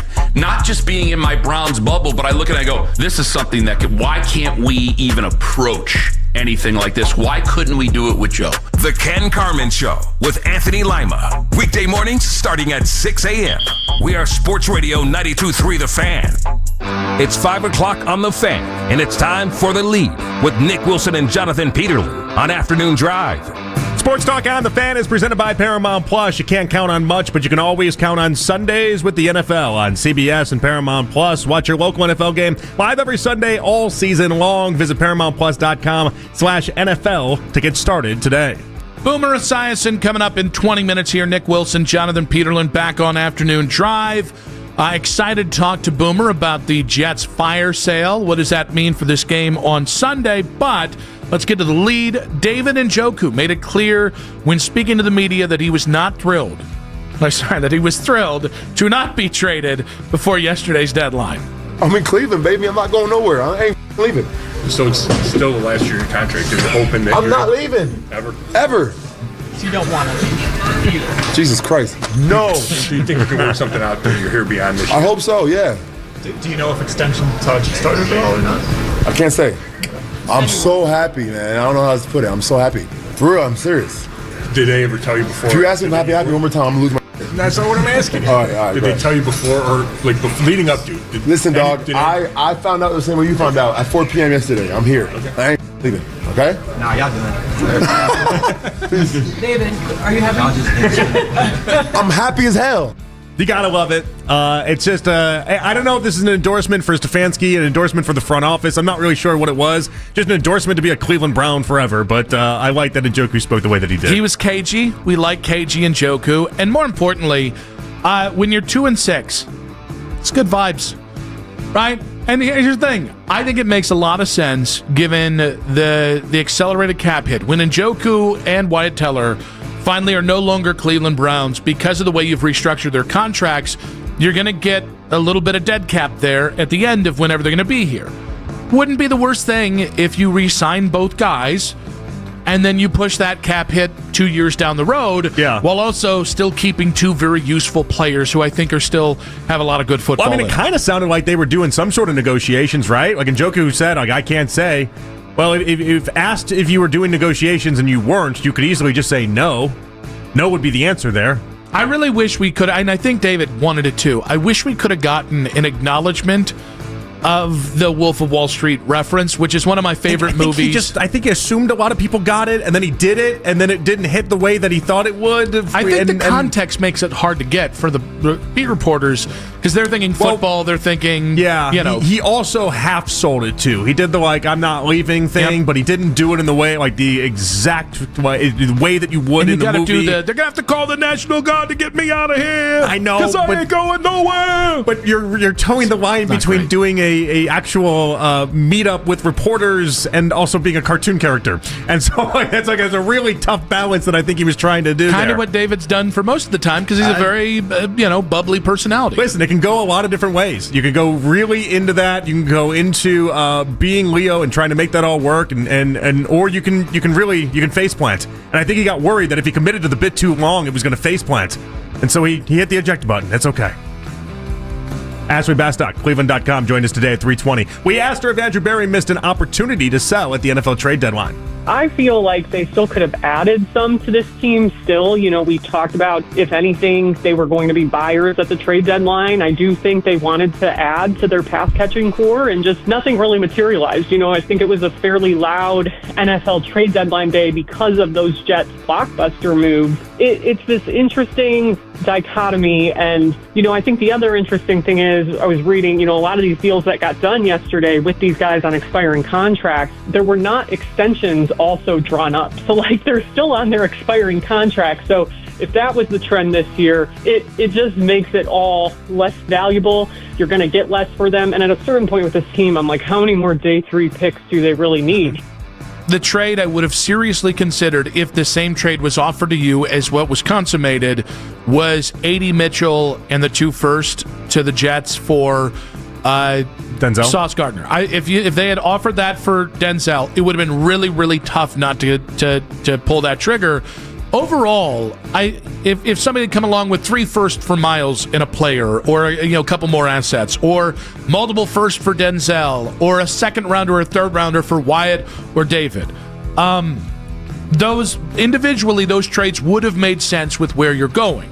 But to the people that I think wanted the Browns to have a fire sale yesterday, or that I've heard the T word a lot in the last 24 hours, I don't ever want to go back to that.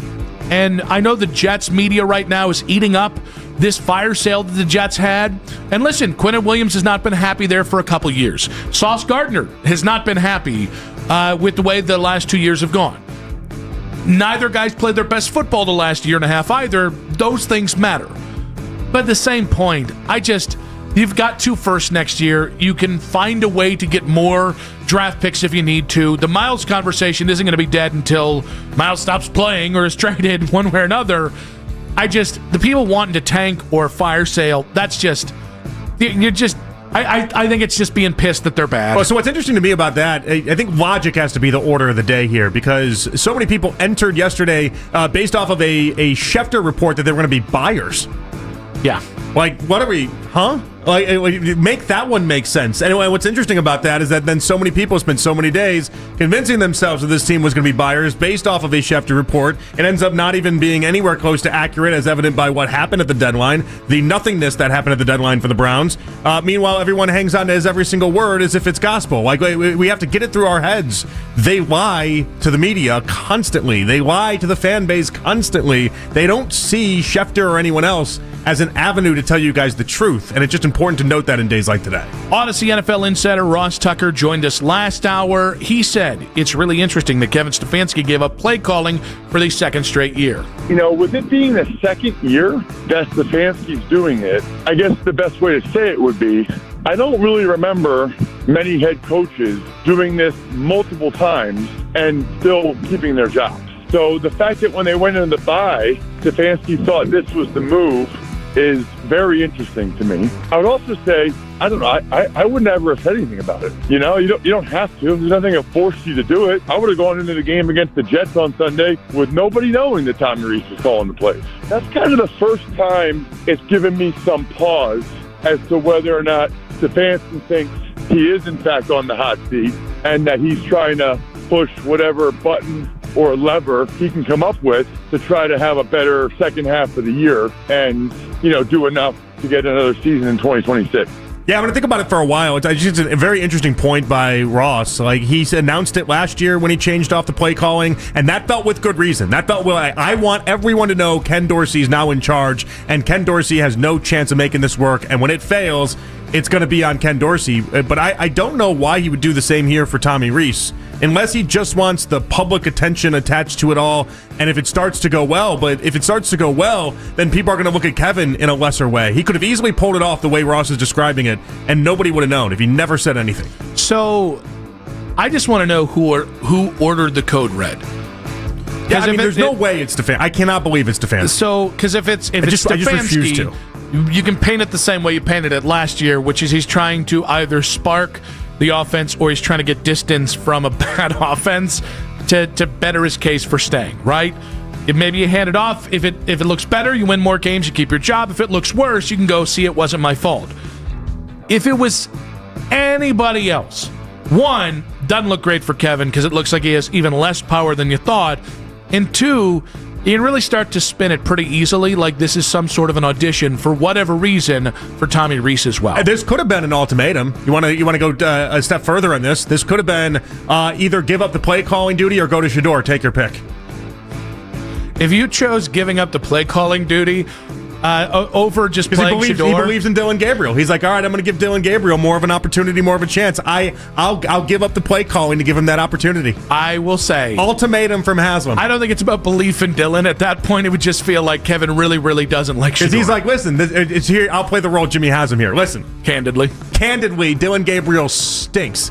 And then Stefanski be like, no, he doesn't. I believe in him. I think he's great. No. And Haslam goes, no, he stinks. Either he gets benched or you give up the play calling and show me why somebody else can make Dylan Gabriel look good, because right now you've made him look like absolute doo-doo. Yeah, here's the problem. I don't believe you're Jimmy.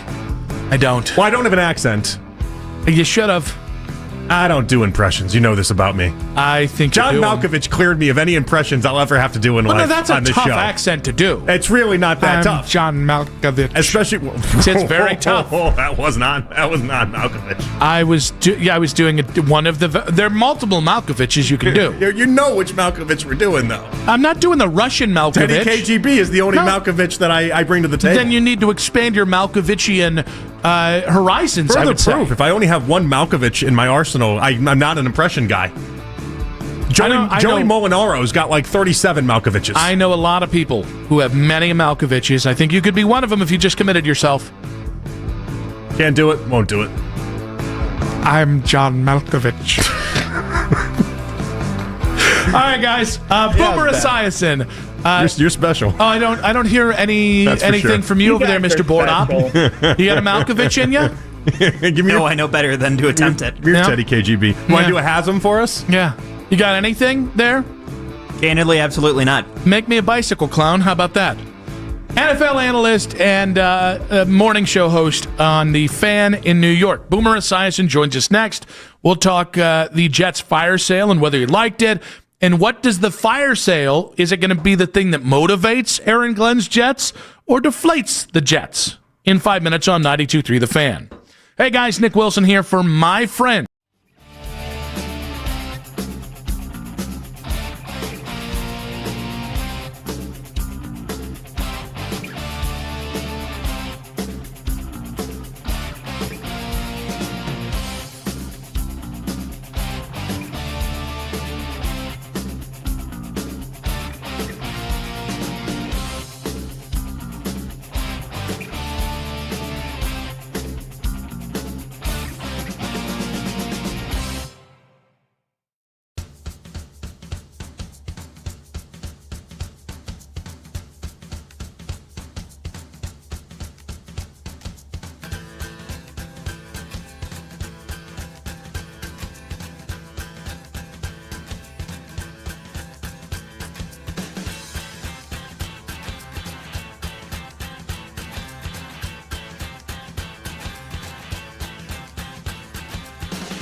tip-off for the Cavs and Sixers is at 7 o'clock. You can now find 92.3 The Fan on YouTube.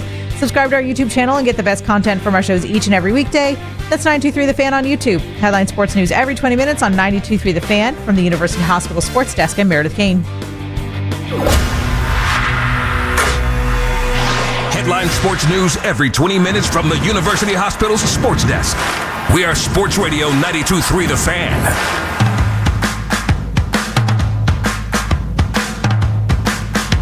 Back on Afternoon Drive, Nick Wilson, Jonathan Peterlin. We've got, in case you missed it, coming up at 6:40 tonight. We have had a loaded show, though, talking a lot about whether the Browns missed an opportunity to go fire sale like the Jets went yesterday. We've also got the Browns-Jets coming up on Sunday in New York. So plenty of Cleveland, New York ties to this week. And obviously, we're going to welcome on one of the best guys to talk about it in the business on the Fan Hotline. You know him from The Fan in New York, the morning show, Boomer and Gio. You know him as an NFL analyst as well. The great Boomer Esiason joins us now. Welcome to the show, Boomer. Hey, Nick and Jonathan, thanks for having me on. We only got a pick swap. You guys got a bevy of draft picks. Did you like yesterday's sell-off? I did, and I think it's exactly what the Jets needed to do. They're in I would say they're in a complete rebuild mode, and it started with this year's draft. And they did draft very well in this year's draft, and they have two offensive tackles that they've drafted over the last 2 years that are going to be the foundation of this team moving forward. So they're moving in the right direction. Now the hard part starts, picking the right players with all those draft picks and maybe trading again and moving up, or trading back and getting more assets. And what they really need, and what Cleveland has needed for the longest time, they both need the quarterback that the fans, that the team, and the players that they play with can believe in, much like I think what the New York Giants have with Jackson Dart right now, even though their record doesn't indicate that. It's interesting that it was perceived as positive then, and I think across the NFL it was perceived as positive, but anytime we here in Cleveland brought up, trading Myles Garrett, trading Denzel Ward, trading some of our star pieces, it was met with a lot of, well, maybe that's not the greatest idea. Yeah, I know, and it's really interesting because the Jets have gone through another coaching and GM change here. The reason I liked it is because of the way that the contracts for both Garrett Wilson and Sauce Gardner were built, and they were built as if, we didn't win by the middle of the year, we're probably going to move on and start making some changes. And Indianapolis now assumes all of this guaranteed money that they had back-ended into this Sauce Gardner contract, which was actually mastery by GM Darren Muji, I think. And the fact is they have all this cap space on top of receiving a wide receiver in A.D. Mitchell and also those 2 first-round draft picks. And then, of course, this trade with the Cowboys just blew me away, and I couldn't believe that the Cowboys were this desperate to do what they did to acquire Quinnen Williams, who, by the way, for probably the last 5 months has been asking for a trade anyway. So those players have to be happy with where they're going. The Jets did the right thing. I don't know why the Browns didn't do this. I actually thought last year the Browns would entertain trading Myles Garrett. I mean, because he is worth a haul, and anybody would love to have a player of that caliber. So I don't know. I feel like they're stuck in neutral. I feel like they've been stuck in neutral, and I'm not really sure how they're going to get themselves out of this. Boomer, Darren Muji said that the goal is still to win despite the moves. Do you believe him? I do. I mean, as a player who's played on bad teams, you go out there and you play, you're not thinking about next year's draft. And, they're going to play the players that they have left on this squad. And quite frankly, their offense played great the last time they were out. I was at the Bengal game 2 weeks ago. They looked great, and Breece Hall was amazing. And they did all of this without Garrett Wilson. So, I mean, they still have a quality offensive line. And whether it's Justin Fields, who I think it will be this week, or Tyrod Taylor, they're okay at quarterback. They're not great, and that's why they'll be looking for a quarterback at the top of the draft next year. But, we all talk about tanking and try to get to the top. I don't know if there's a clear number one right now as we sit here. So to think maybe that the front office is tanking, I find that hard to believe. I think it's such a competitive league that everybody wants to win. Nobody wants to stand in front of the press. When you lose, it's just no fun, and the morale sucks. And I would imagine for the Jets today, when they convene for practice, they're probably going to feel terrible because they lost 2 of their great teammates. But necessarily, it had to be done by the GM, no question. So it's interesting you say that because these kind of moves, even in a sell-off, go one of two ways. Either they completely deflate the Jets for that next game, or somehow it whips around and motivates them. Browns fan here asking, is this more likely to deflate the Jets on Sunday or motivate them? I feel like deflate. My sense is unless they give somebody contract extensions before the game comes. But, you got guys like two of their best players, Jermaine Johnson, who's going into his fifth year. They picked up the option. And, of course, Breece Hall, their very talented running back who really wanted to be traded. I mean, I think they have a pretty strict social media policy at the Jets, which I really do appreciate. But there are a couple things that had leaked out over the last few weeks by Breece Hall. And you're sitting there. And you're playing one of the most difficult, physically demanding positions in all of sports at running back, and you're the team's best player right now, the biggest option on offense. How do you feel going out there knowing that you're not going to the playoffs, that the team actually did sell off two of your buddies and two very good football players? Where is your mind at? And I would wonder about that. So I don't think the team is going to be jumping off the mat, getting ready to play this game. I think they have a lot of mental hurdles that they got to get over the next 4 or 5 days. Boomer, you'd mentioned you thought Justin Fields would be the starting quarterback this week for the Jets. Denzel Ward earlier today said he's preparing for both Fields and Tyrod Taylor. Is it that much of a question mark? Is it going to be Fields, or is that really kind of we'll see what happens, and by Friday they might come out and say it's Tyrod Taylor? Yeah, I don't know why Aaron Glenn decides to play these games, but, this is like Jacoby Brissett and Kyler Murray in Arizona. So Arizona's decided, Jacoby Brissett is playing great, and all of a sudden Marvin Harrison Jr. is showing out to be a really great weapon that they were hoping to see with Kyler Murray, and it hasn't happened. Now they're blaming injury, and I don't believe that. I believe it's the play of Jacoby Brissett that's keeping him on the field and the happiness of the players that are playing with him. I would also say the same thing here in New York. Tyrod Taylor is somebody that commands respect in the locker room. They all love the guy. They all love playing with him. He knows how to call plays, gets everybody into the right situation, but he tends to get hurt. And that's something that the coaches know, and they can't count on continually from him week in and week out. They gave $30 million guaranteed to Justin Fields. He just came off of his best game against the Bengals. That's why I think it's going to be Justin. That's why I think it's going to be the guy that moves around and makes plays with his legs. So, yeah, two completely different quarterbacks. And if I were Cleveland, I would be more worried about playing against the fleet-footed Justin Fields than I would be about the statuesque Tyrod Taylor. Boomer Esiason, WFAN in New York, and of course, a longtime NFL analyst on the Fan Hotline. So because you are not just the king of New York in the mornings there on WFAN, but you've also had this great vantage point of the NFL as well. If we look to the Browns and Jets, two of the purveyors of misery in the last 25 years in the NFL, which organization do you see is held in higher regard around the league? Oh, man, that's a hard question to answer. Sophie's choice, didn't we give that to you? Yeah, it all depends on what fan base you're listening to, I guess. If I listen to the Browns, and they're going to kill their owners, and they're going to kill the way that they do things. If I listen to the Jet fans, they just are merciless when it comes to, being a Jet fan and the misery. I would think that they're up there. Let's put it this way. They're up there, and until they get their quarterback of the future, whoever that may be, they're going to remain up there because we all know it's a quarterback-driven league.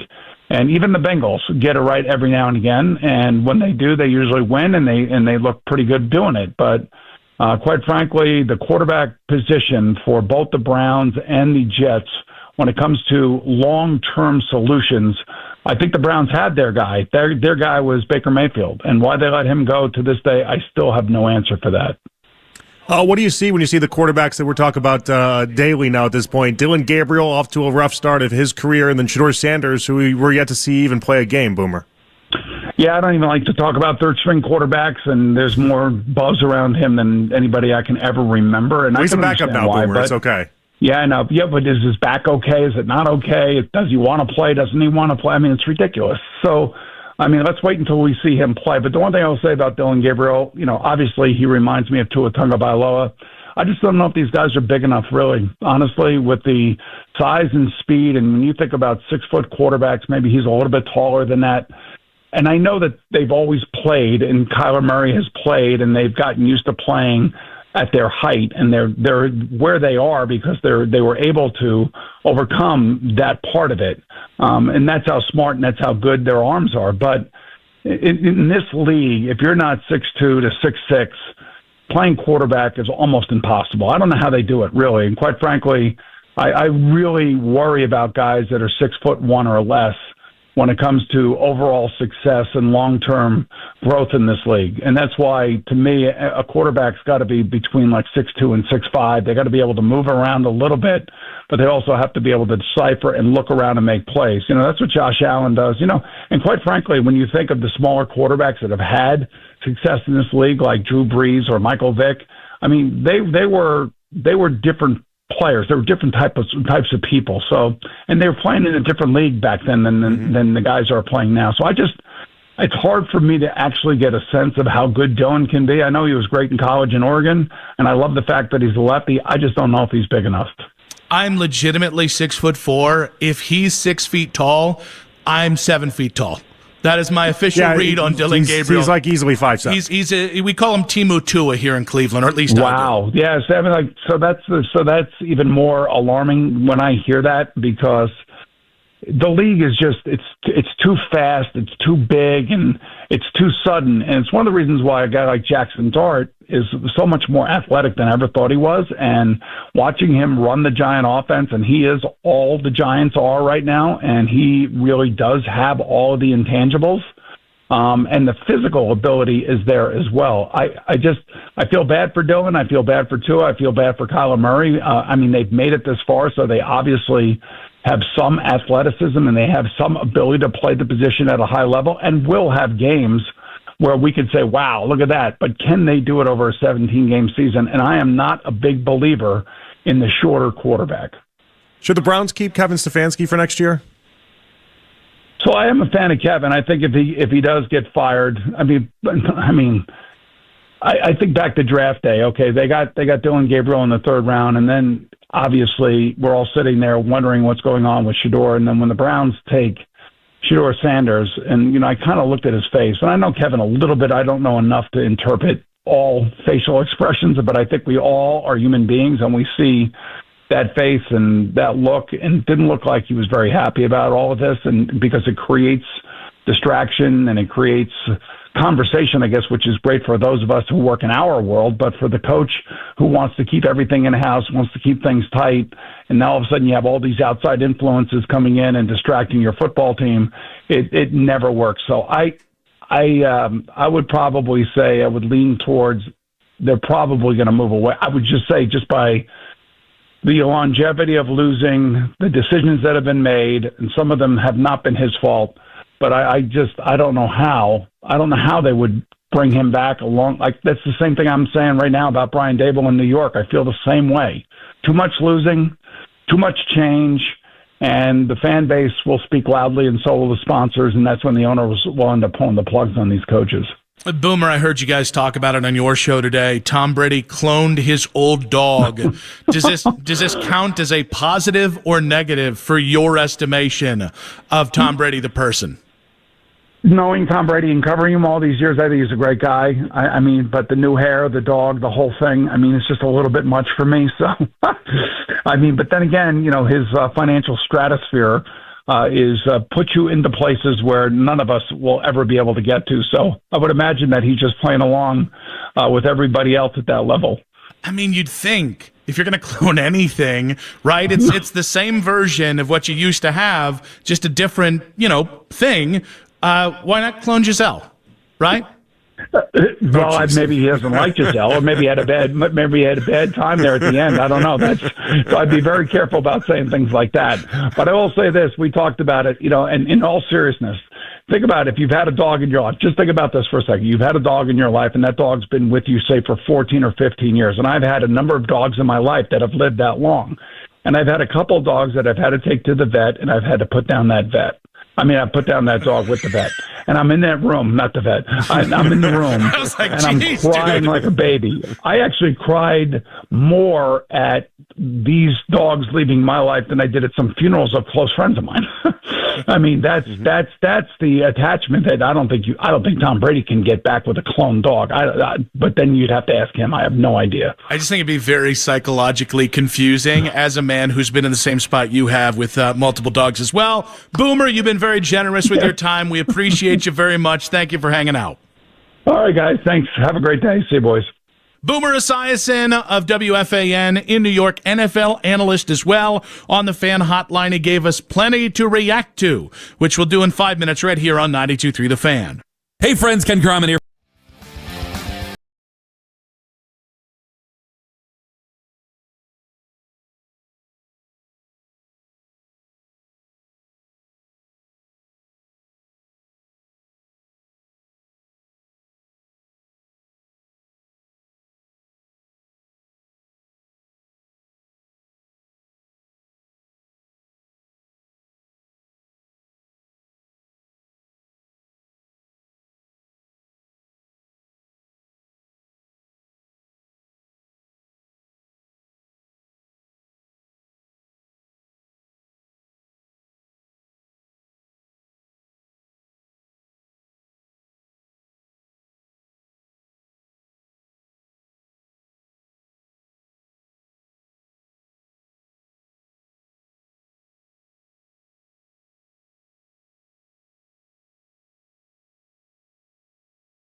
Are all out for tonight. Tip-off for the Cavs and the Sixers is at 7. You can listen to the Fan Rewind weeknights from 11 p.m. to midnight.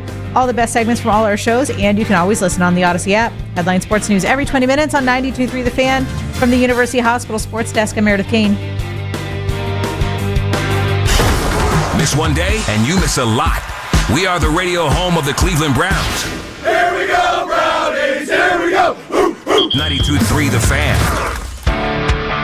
I feel like the plate, my sense is, unless they give somebody contract extensions before the game comes, but you got guys like two of their best players, Jermaine Johnson, who's going into his fifth year. They picked up the option. And, of course, Breece Hall, their very talented running back who really wanted to be traded. I mean, I think they have a pretty strict social media policy at the Jets, which I really do appreciate. But there are a couple things that had leaked out over the last few weeks by Breece Hall. And you're sitting there and you're playing one of the most difficult, physically demanding positions in all of sports at running back. And you're the team's best player right now, the biggest option on offense. How do you feel going out there knowing that you're not going to the playoffs, that the team actually did sell off two of your buddies and two very good football players? Where is your mind at? I would wonder about that. So I don't think the team is going to be jumping off the mat, getting ready to play this game. I think they have a lot of mental hurdles that they got to get over the next 4 or 5 days. Boomer Esiason giving us the skinny on the state of the Jets there, and that was in response to a question about sometimes you see guys get dealt, and all of a sudden there's a glow. There's the team lights up and responds to that, and other times, more oftentimes, they get deflated, and it sure seems like Boomer expects us to deflate the Jets. Well, I mean, think about it. If we have a play-calling turnover for the Browns and then a Jets fire sale, somebody's going to have a reason to be excited at the end of this week and thinking that something they did actually enacted change, when in reality, it might not have mattered either way. I just think I'll be really pissed if it lights them on fire, right? So the other part of that is that it could light them on fire all you want, but if you just don't have the talent anymore, you just don't have the talent anymore. Yeah, I mean, it's interesting. Like, the defense wasn't very good with Quinnen Williams and Sauce Gardner. I guess to me, it's how it looks. Like, I don't want to do the universal, you better win this game, because I think that's pretty obvious. They're favorites on the road. They're bad on the road. We don't even know who the Jets quarterback is this week. It's going to be Justin Fields, Justin Fields said today he has no idea if he's starting on Sunday or not. I don't believe that. I think he's playing the game. I would think so too, but I also wouldn't have thought that they would have named Jacoby Brissett the starter in Arizona over Kyler Murray up until they did that just 2 days ago. I think coming off a win, you finally get a win with Justin Fields. You can't finally get a win and then go away from him. I agree with all of that. I would start Justin Fields, but it's just the idea that they haven't definitively said one way or another, and it actually does, as Boomer pointed out, like it actually is a talking point in New York about what they will do, and it's Wednesday, and they have not said one thing about it.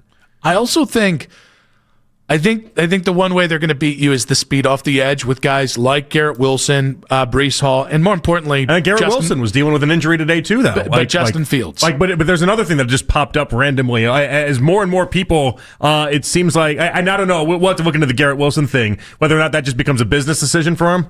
If all of a sudden he ends up not even playing on Sunday because he's like, why am I trying if this team isn't even going to try? I think I'd rather be in Cleveland. That's as deflating as it gets. By the way, if you have a locker room that instead of being inspired by the "I'll show you" Woody Johnson is like, so if I'm nicked up at all, I gotta sit this one out. I gotta think about future me. I listen. I think everything that has been said by Boomer and you is fair.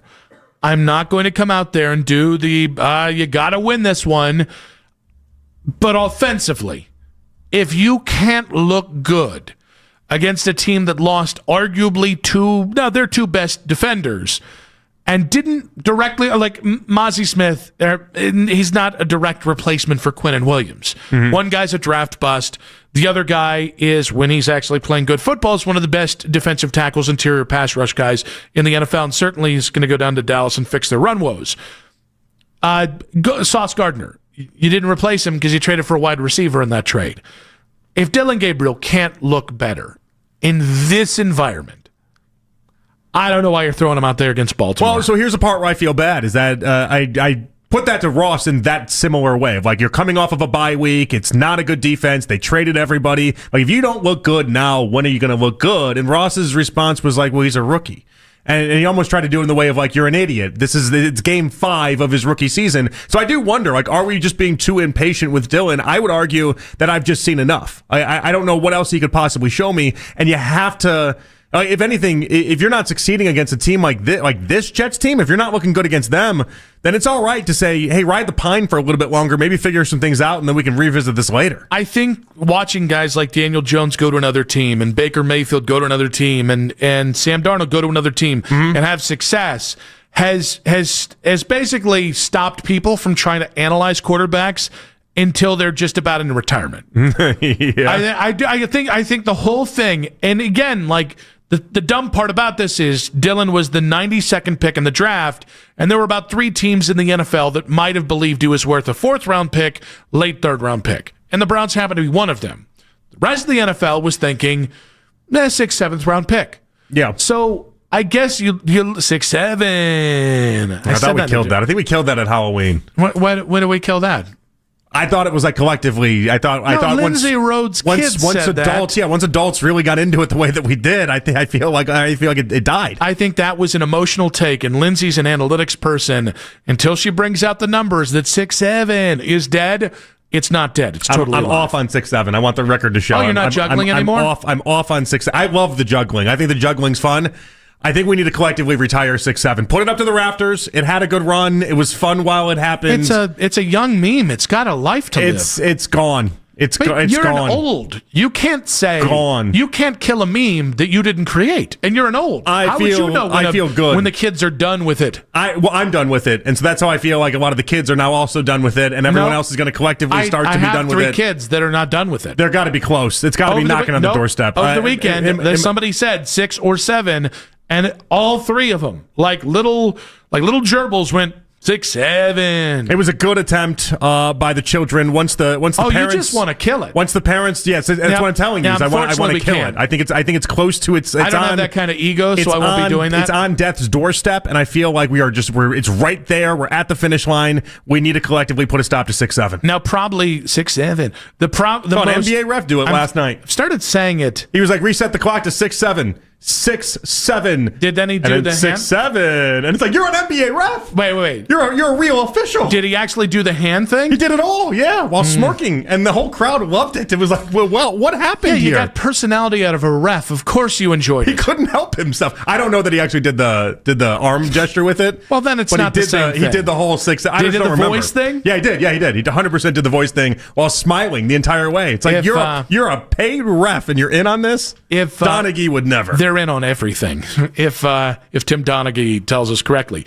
I guarantee if there's a parent driving their kid around right now, they absolutely hate us. Sorry about that. Don't worry. We're close to it being done. Don't worry. We are 6 or 7 more times. 6, 7. We are close. I do like the juggling part of it, though. Yeah. I do. Yeah. You're going to kill one of your better bits there. Yeah. One of the things to come out of the bye, and one of the things, he caught it. One of the things to come out of this entire trade deadline, and that I absolutely loathe, is the idea that this is not a win to be celebrated this weekend if the Browns get it.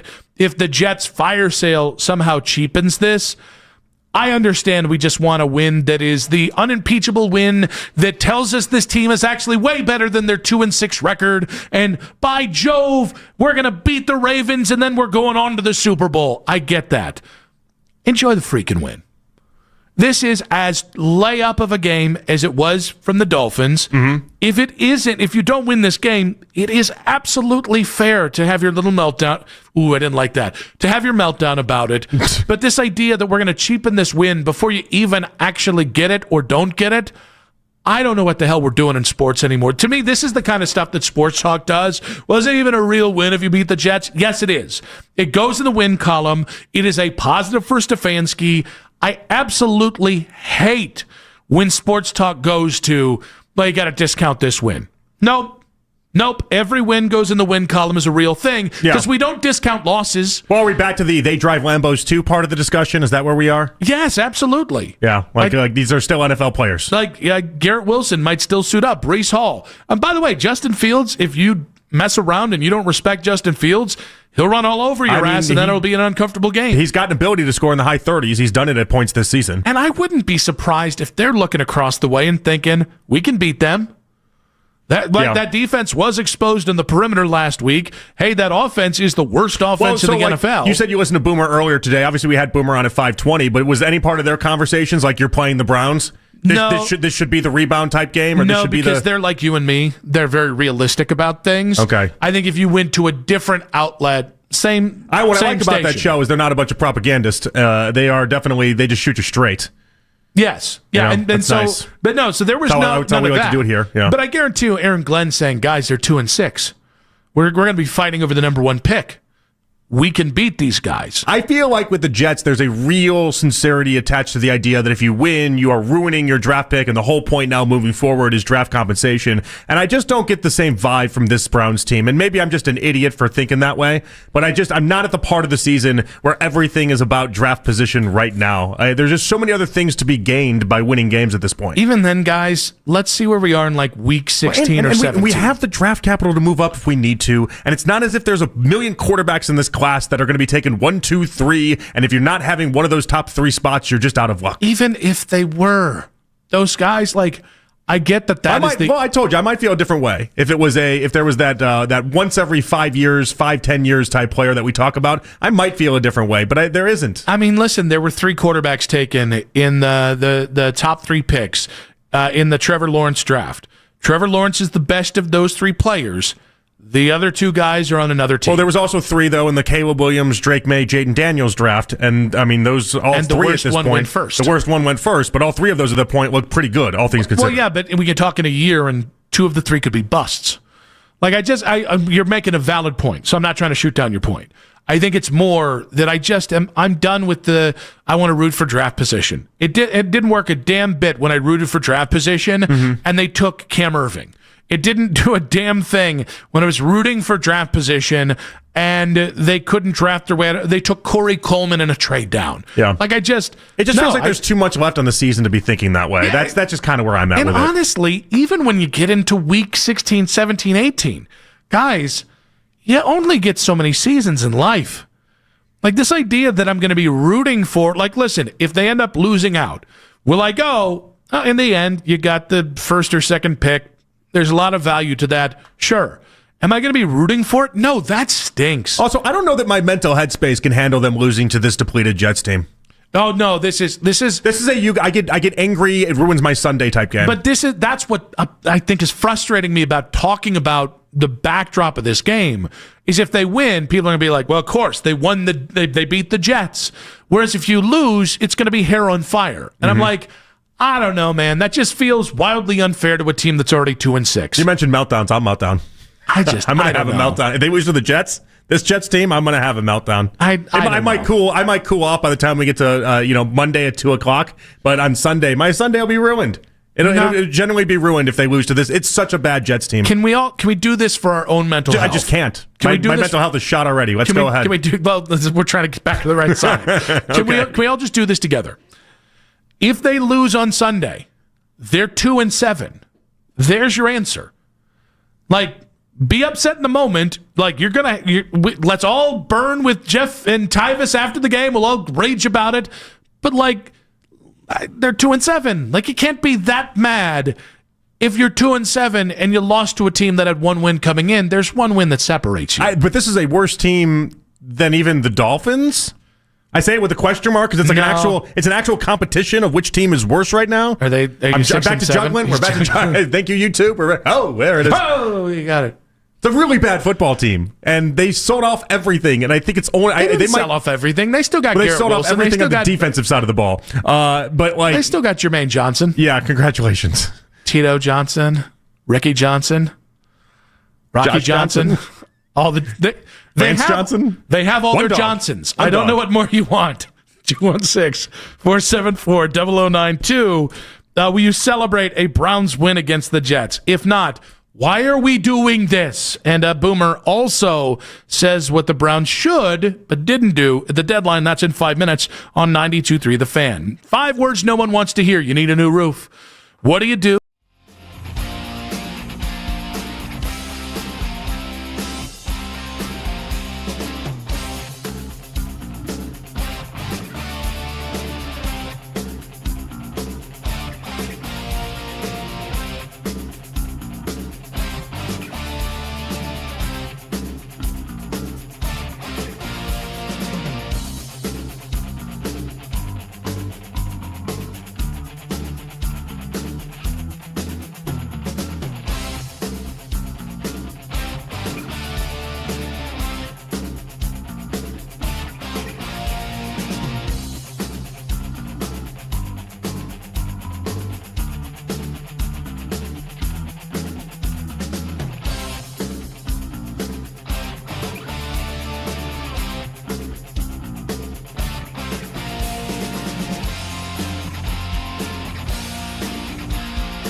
Browns, we're the station you turn to first. 92.3 The Fan is Cleveland's home for breaking sports news. Your teams, your station.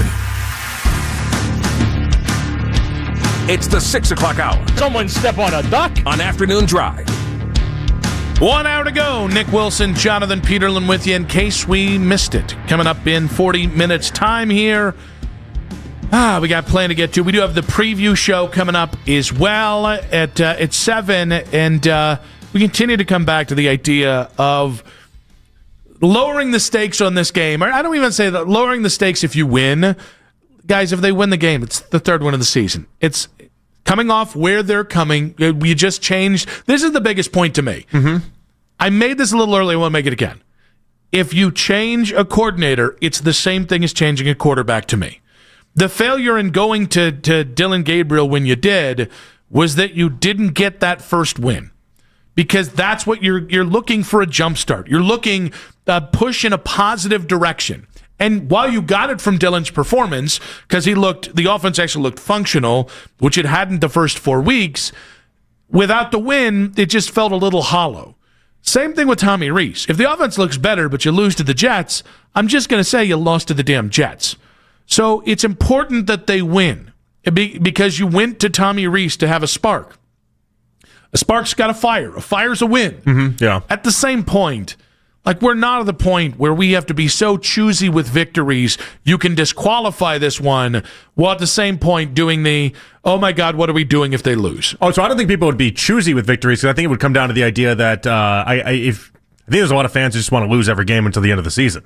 I don't know. I just think there are. It's not where I sit. Obviously, we discussed where I sit, where you sit, but I think there are a lot of fans that I would bet dollars to donuts. There's a lot of Jets fans right now that think the goal for the Jets is to lose every game of the season. This is just how NFL fans think at a certain point of the year. Yeah, and I think it's informed by sports talk, guys, and I get it. We've been back in the teens. I was a younger man. I had more patience for this kind of crap.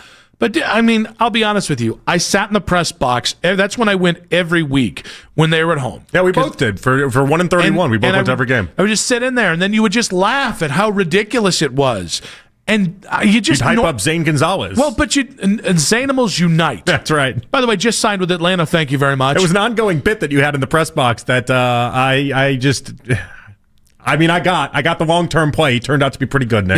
Yeah. Who was right about Zane Gonzalez? Always say that about this you. Guy. When I think of you, I think of Zane Gonzalez. Many people say that. But not John Parker Romo. That guy stinks. Never would have Romoans unite. Okay, that's all. Tony Romo played football for too long for us not to have something off the top of our heads with that.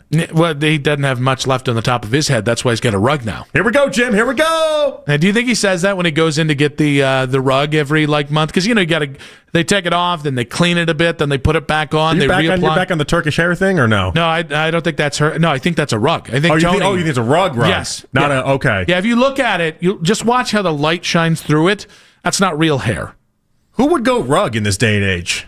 They've got some very convincing hair systems. Have they gotten better at rugs? Oh, yeah. I can tell the story. Like the 70s, it used to be laughably bad. I mean, I wasn't around for the 70s. Just from what we can tell, it was laughably bad. I know you've heard this story. Okay. But I don't think there's some listeners that might not have heard this story. All right, go for it, yeah. When I was in Charlotte, there was a hair club clinic that wanted me to sponsor them. And so we were going to do the hair follicle stuff, the whatever solutions that help you regrow your hair to get it thicker, whatever. Sure, okay. And so that was the agreement going in. And had the treatment, had the first thing, it was great, very excited for it. Came back for the second one, and I'm sitting down, they wash your hair, it feels real great. I'm so relaxed, right? And then I hear a bzzz. I was like, oh, that's interesting. I wonder if she's going to give me a little trimmer on the sides. This woman took the clippers and buzzed down the center of my head. That's right, in the worst spots imaginable. And there was no coming. I was like mortified because I was like, I couldn't even get the words out. Like, what the heck are you doing? And so she didn't get the memo. Somebody in corporate said, no, the thing that he wants, we're not going to do that because we want to show immediate results. So we're going to shave his head. We're going to give him the Larry from the Three Stooges. Yeah. So they did that. And then I'm watching in horror as she's putting like this hardcore paste on my head. You know something's going wrong in this moment. It's like when you get it's again playing with the hair. You're getting a bad haircut, and you're like, Yes. how do I save this? And there was no, I'd like, guys. Did you want to speak up? I wanted to. I've never heard this story, by the way. You said I've never heard this story. I couldn't speak up. I really couldn't, because I was just like, how am I going to fix this? I'm about to blow up a big deal for me in Charlotte. It was good money, too. And I was like, and so finally, so they had asked me, they'd gone through like a thing of books, like, show the hairs, the whatever, the haircuts that you like. So I picked out like 5, thinking, man, I'll get one of these one day. Mm-hmm. And then they slapped it right on my dome. And it did not look good. No, the hair system looked great. Yeah. The rug was not the problem. The problem is it didn't match the rest of my face. It looked like Jonathan from My Lottery Dream Home. It looked like his just hair. You didn't say Jonathan from sitting right across from me. No. Yeah. Okay. No. It was like this very. I don't know the Jonathan from what it was. Metrosexual kind of spiked hair. Yeah. There's not that much wrong with that. That's not a bad look. Looked it up. Not a great look for you. Not a great look for you. Not on me. Yeah, it's not about the haircut. It's about the person having the haircut. And so she does this, and I'm like, I can't. She's like, you like how you look, right? And I was like. Like I had nothing, and I wore a hat on the way home, and I got out of the car, and Vanessa's like, what you're not supposed to wear that hat with your treatment there. What are we doing here? Yeah, she was all excited, and I just sheepishly just pulled the hat, and she just started laughing immediately. Yeah. I mean, it's a shock. It was people. a shriveler, man. Yeah. We receded. A little chilly outside? It was very chilly outside, and it was 75 degrees in Charlotte. Thank you very much. Were you able to just immediately take it off then, or how does that work? Okay, so... Or they glue it on, right? So Vanessa was like asking me questions, and I was trying, like, it's as close as an adult that anything is made to me almost crying, because that's how, like, humiliated I was. And so I waited the weekend, took a couple breaths, went in, and I said, do you see what they've done to me? They somehow have made this worse. And then we tracked down the emails that are like, hey, Nick wasn't about this. And so we tried doing it the right way. We tried doing it, like, hey, and there was the one guy in corporate who was like, nope, this is what we wanted. And it was like, but you didn't espouse that. And so it became a very long, protracted legal thing where I was afforded a certain amount of money for my embarrassment. And because it was all paper trail. And so basically, they broke you off some bread because they made that big of a mistake. Yes, I actually like that. Yes. That's a good. It wasn't enough money. What do you mean? Yeah. What do you mean? Yeah. The time is coming past. It was a paycheck or two. It was a paycheck or two. You wore hats for 3 months. It's not. You wear hats every day now. No, the worst thing is I got so mad one night. Might have been a little wasted.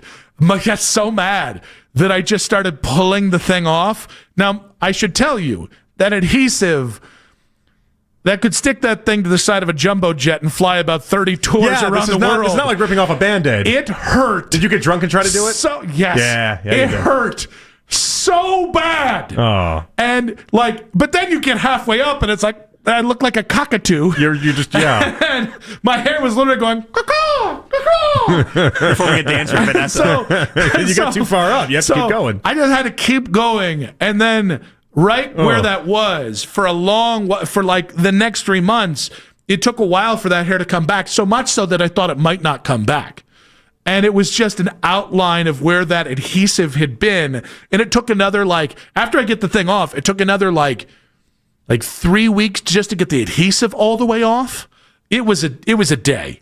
So that's essentially what I think Tony Romo has. That was it, huh? But he doesn't. You could tell. You could look at me like, I was trying to tell you round this back into Tony Romo. Why did Nick's hairline go to the middle of his forehead overnight? Nobody knows. With Tony Romo, that's a very sophisticated hair system he has.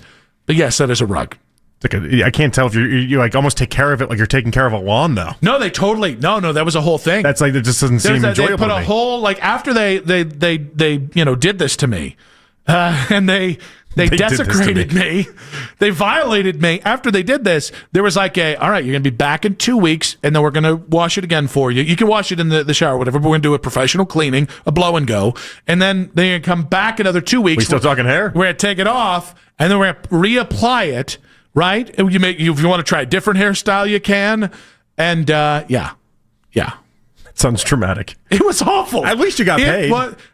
Jonathan. I know it's not worth it to you, but at least you got something. After taxes, it was like $3,000. But I could have totally seen them sending you like a duffel bag with like a couple T-shirts and being like, "We're good now, right?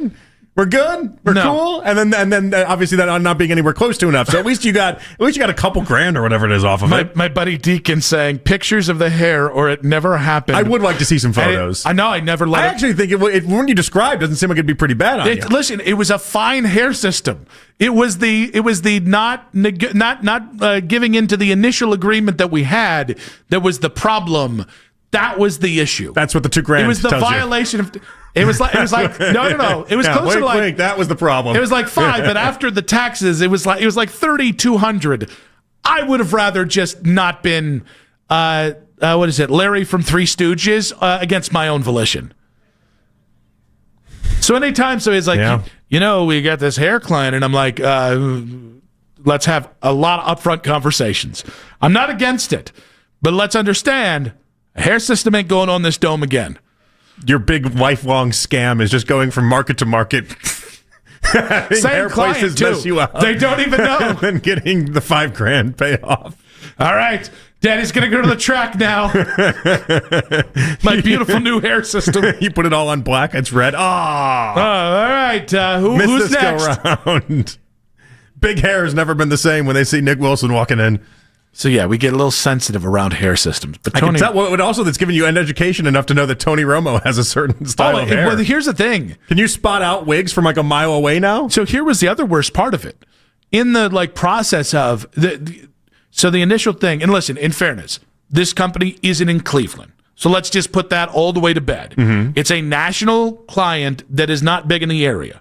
It's bigger in the South. Now you can go figure that out. However, like during it, the lady could tell that I wasn't all the way bought in on the idea of hair system because I was like, I'm not doing that. Here's what we signed up for. And she's like, got a lot of prominent people that do this and you wouldn't even know.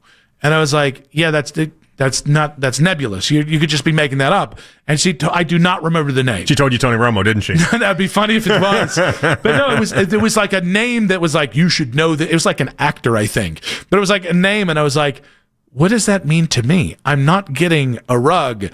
And yet somehow 2 weeks later, I was totally caught off guard when they just... It's not even like Tom Cruise, though. It's like Jesse Plemons. And you're like, okay. It's like, hey, like that recurring character on Seinfeld?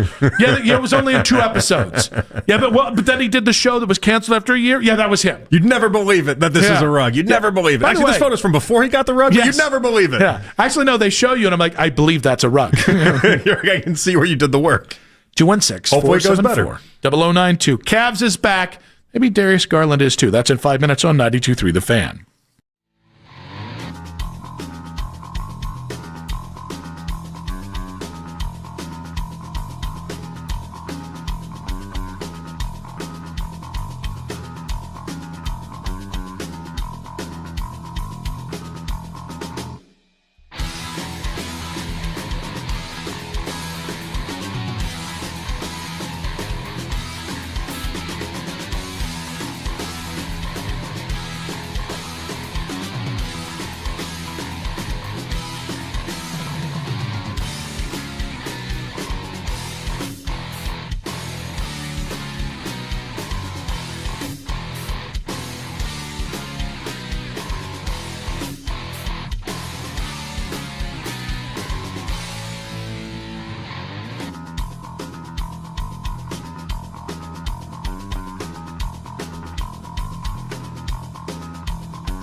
with timely deliveries, easy and affordable ways to ship, and everything you need to make your season full of holiday cheer. Our purpose is delivering your peace of mind, knowing your love will arrive, bringing joy to all. The United States Postal Service. Learn more at USPS.com/holidays. Talk sports deep into the Cleveland night. Overtime with Jake Volnick. Weeknights at 7. Sports Radio 92.3 The Fan.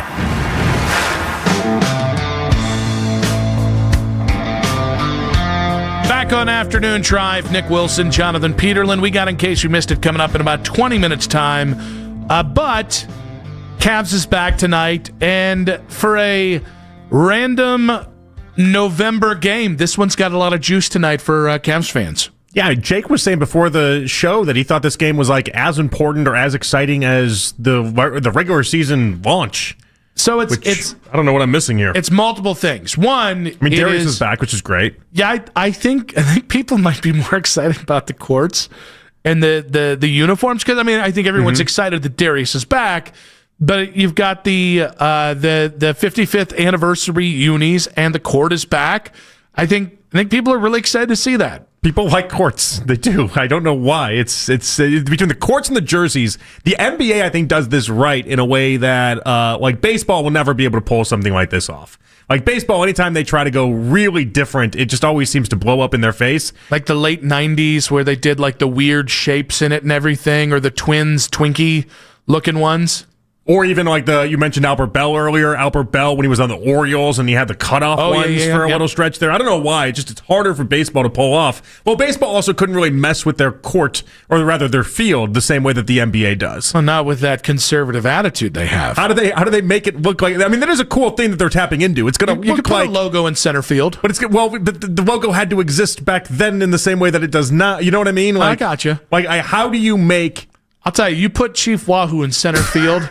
Yeah, you have Slider breaking his leg, falling off the wall, and we'll be right back to where we were in the 90s. Well, no. I think if people saw the Chief Wahoo back in center field, I bet you there's a segment of people that would show up just to see that. And that's what the court will be tonight for a lot of Cavs fans. It'll be like Chief Wahoo back in the center court. Yeah, it'll just be a throwback. I don't know. It'll be exactly. That's about it. It might be a little different. Might be a lot different. Different charge of emotions that go with that logo. It might be a lot different. I don't know why. It does feel like other sports aren't able to tap into the nostalgia that the NBA is able to on a consistent basis now. Yeah, it's interesting. I mean, I think the NFL does it. Right? I think they try to do it. Well, no, I mean, like when the Bucks bring back the whether it's the pewters or the creamsicles. And that's very new development for them, but it does look cool. I told you earlier, my complaint on it is that you have all these throwback uniforms, but only one team is wearing the throwback uniforms in the game. I would say the bigger problem is when the Browns throw back to different uniforms, it's the same uniform. The same uniform. The brown is browner, the orange is oranger. And it looks the same. And if you throw back to the initial ones, people are just be pissed off that Haslam's on the team still. Yeah. But even with like the field though, they don't really do too many different designs at midfield. There's not like a bunch that you can go back to from the 90s to make it look cool. So it's funny you say that. When I was in Carolina, because Jerry Richardson put the NFL logo in midfield, Panthers fans hated that because I always felt like Jerry put the NFL over the team. There's many reasons why that is. But the point is... You mean the guy with the 17-foot statue outside of himself? Put something in front of him? I'm surprised. Yeah. Well, no, you put the NFL logo in midfield, and so Dave Tepper won a lot of early points. We just walked in and put the Panthers logo in midfield. Yeah. And everyone's like, it's going to be totally different. And then it was way worse. Yeah. So don't trust Dave Tepper is what we're saying. So the court will be cool. It'll be fun for people. But is it the court and the jerseys, or is it the idea that Darius is actually playing tonight and you're going to have a semblance of a full team even if you're still missing a couple guys? I mean, I yes, but I don't know. I think most people are aware it's Darius's first game. He's coming off an injury. You expect to win because the Sixers aren't very good, although VJ Edgecombe is.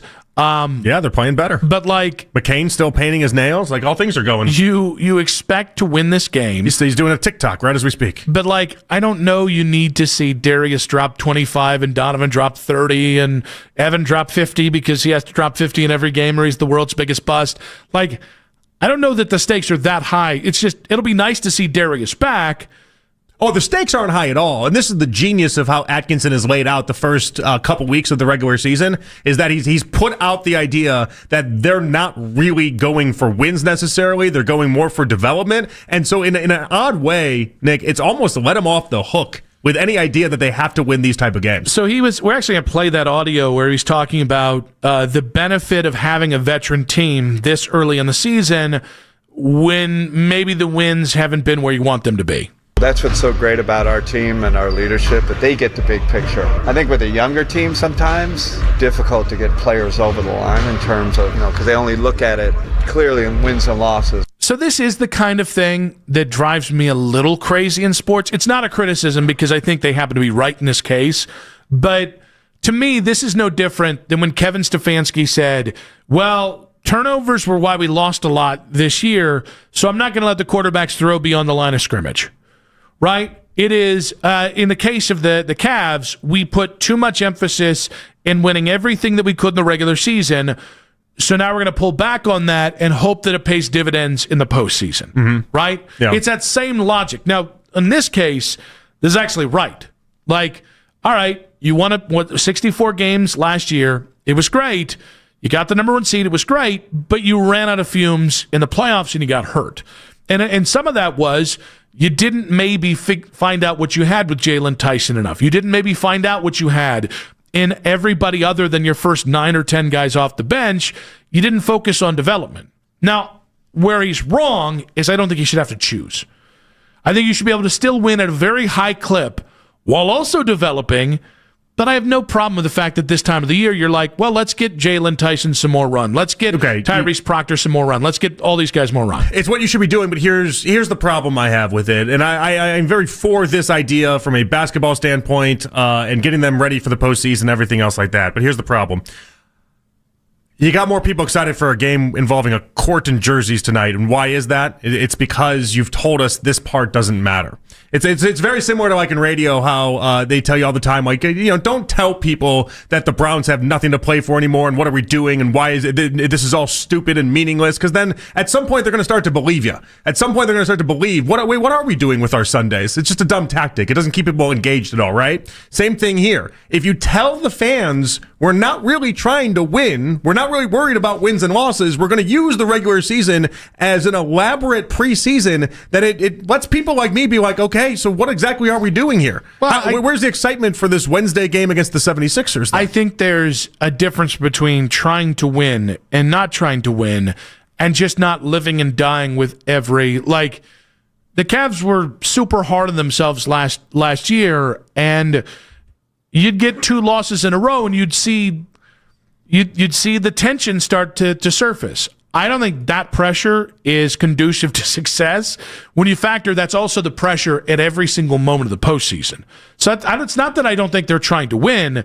It's I think they're trying to win while developing. I mean, the headline of the clip that we have is team not worrying about wins and losses. And so I'm led to believe, and this is not the first time that we've heard Atkinson take this approach this season. He's kind of hammered it home to the fans, like, don't freak out over these games. We're going to do what we have to do to try to be better in the postseason, so don't worry about it. But then my response in return is, okay, I'll believe you. I won't worry about these games as much. And that I don't think from a fandom standpoint is necessarily the greatest thing. Yeah, but isn't that just confidence that you're like, listen, if we have 3 extra losses this year, but we're healthy and ready to go in the playoffs? I don't know that he's talking about just 3 extra losses here. I think the difference might be from 64 wins last year to maybe about 51 or 52. I don't know. I think that's a big jump to assume that that's going to be the case. Like, I don't know. I think it makes sense where you are. I think it makes sense the fact Ty Jerome's not here and you swapped out Lonzo for Isaac Okoro for Lonzo. Like,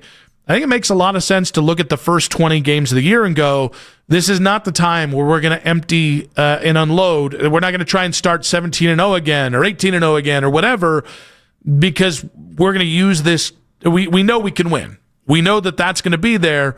We're just going to try and get healthy, and we're going to try and, while trying to win. Like, I don't think he's going, I don't care if I win tonight. Listen, I'm all right with it because I think the long-term play with the postseason will pay off better for me personally because I care more about the postseason success than the regular season success. I just want to point out that you can't be surprised then if a Wednesday game against the 76ers doesn't get people the most excited in the world when your messaging has been, well, this regular season isn't going to be the end-all be-all. By the way, the Cavaliers just tweeting out within the last 3 minutes here, DG the PG, it's a picture of Darius Garland with a nice smile on his face saying 10's back. Oh, good. I got scared for a second because DG also means Dylan Gabriel. I wasn't sure if he was also courtside for this game, if he's going to do some of those things. We can't share DG between the two of them, by the way. It makes it really confusing. Yeah, that's an easy one. I'll give it to Darius Garland, who's good at his job. But that means we need to then get rid of the DG association with Dylan and like immediately get rid of that. Team Mutua.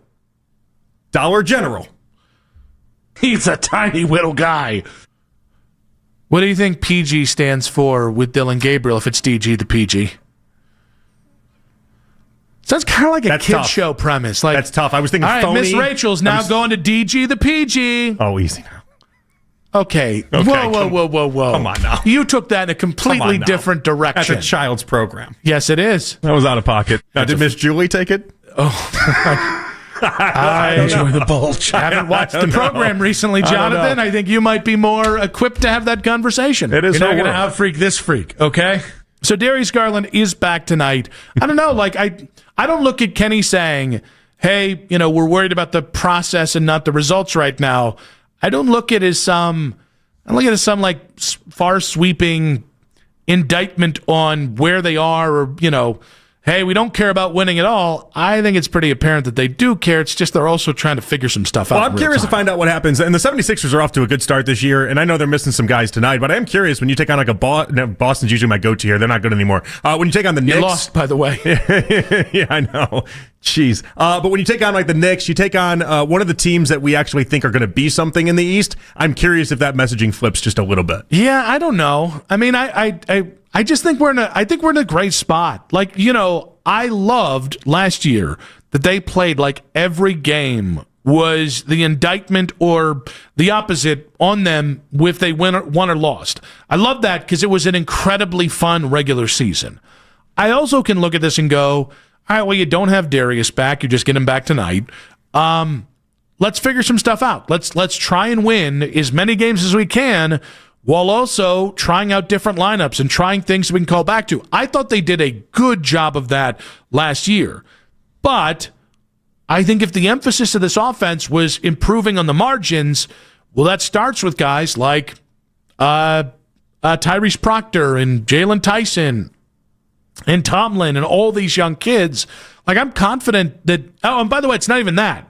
It's let's try weird things like have Darius Garland play with 4 guys 6'8" or taller, and none of them are really that good on offense. Like, I'm okay. The jumbo offense, where offense goes to die. Do we call that 13 personnel? It might be 14 personnel at this point. By the way, Earl saying DG the PG could be Dylan Gabriel, the processing guy.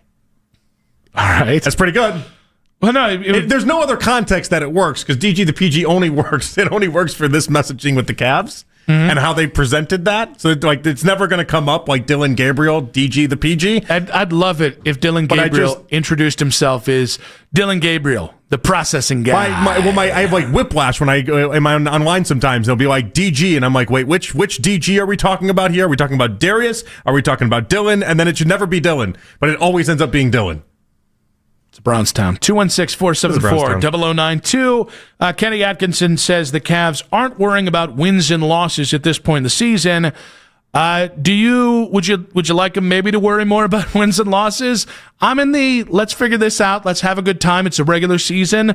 And if you guys win 55 games, I'm not going to go ahead and quibble. And that's fine. I can take that same approach too. But then I also then can't hear from people saying, well, you need to care more about these results on a Wednesday against the 76ers either. Yeah, I mean, if you lose the result of that is I'm going to care a little bit less about the regular season if that's the presentation. Hey, when they win 5 games in a row or more, you should really care about that. If they lose 5 games or more in a row, you should really care about that. Other than that, let's just enjoy the vibes. DG the PG's back, baby. Could be a clown, right? DG the PG? Yeah, maybe. He's got like a pogo stick. Why does he have a pogo stick? Why wouldn't you have a pogo stick if you were DG the Why BG? does a clown have a pogo stick? Many clowns have pogo sticks. What clown? Name me a clown that has a pogo stick. Pogo the clown. Yeah, I never saw Bozo on a pogo stick. How many times you see Bozo in it at all? All he was doing was Bozo buckets. What do you mean? He was on our television sets my whole life growing up. Bozo? You realize Bozo does more than one thing, right? He's a clown. He amuses you. Yeah. Okay. In case you missed it. Have you seen a clown on a pogo stick? Yeah, let us know. Because at this point, I'm feeling accosted with JP. Who's even on pogo sticks these days? Like, who is even doing that? Are you saying, okay, this isn't like 6'7"? You can't declare pogo sticks I think dead. pogo sticks might be dead. Who's using pogo sticks? You're just declaring things left and right dead. Yeah, 6'7"'s dead. Pogo sticks dead. What else we got? Now, Miss Julie. DG the PG? She is very alive. Too alive, some would argue. In case we missed it, in 5 minutes on 92.3 The Fan.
and save energy.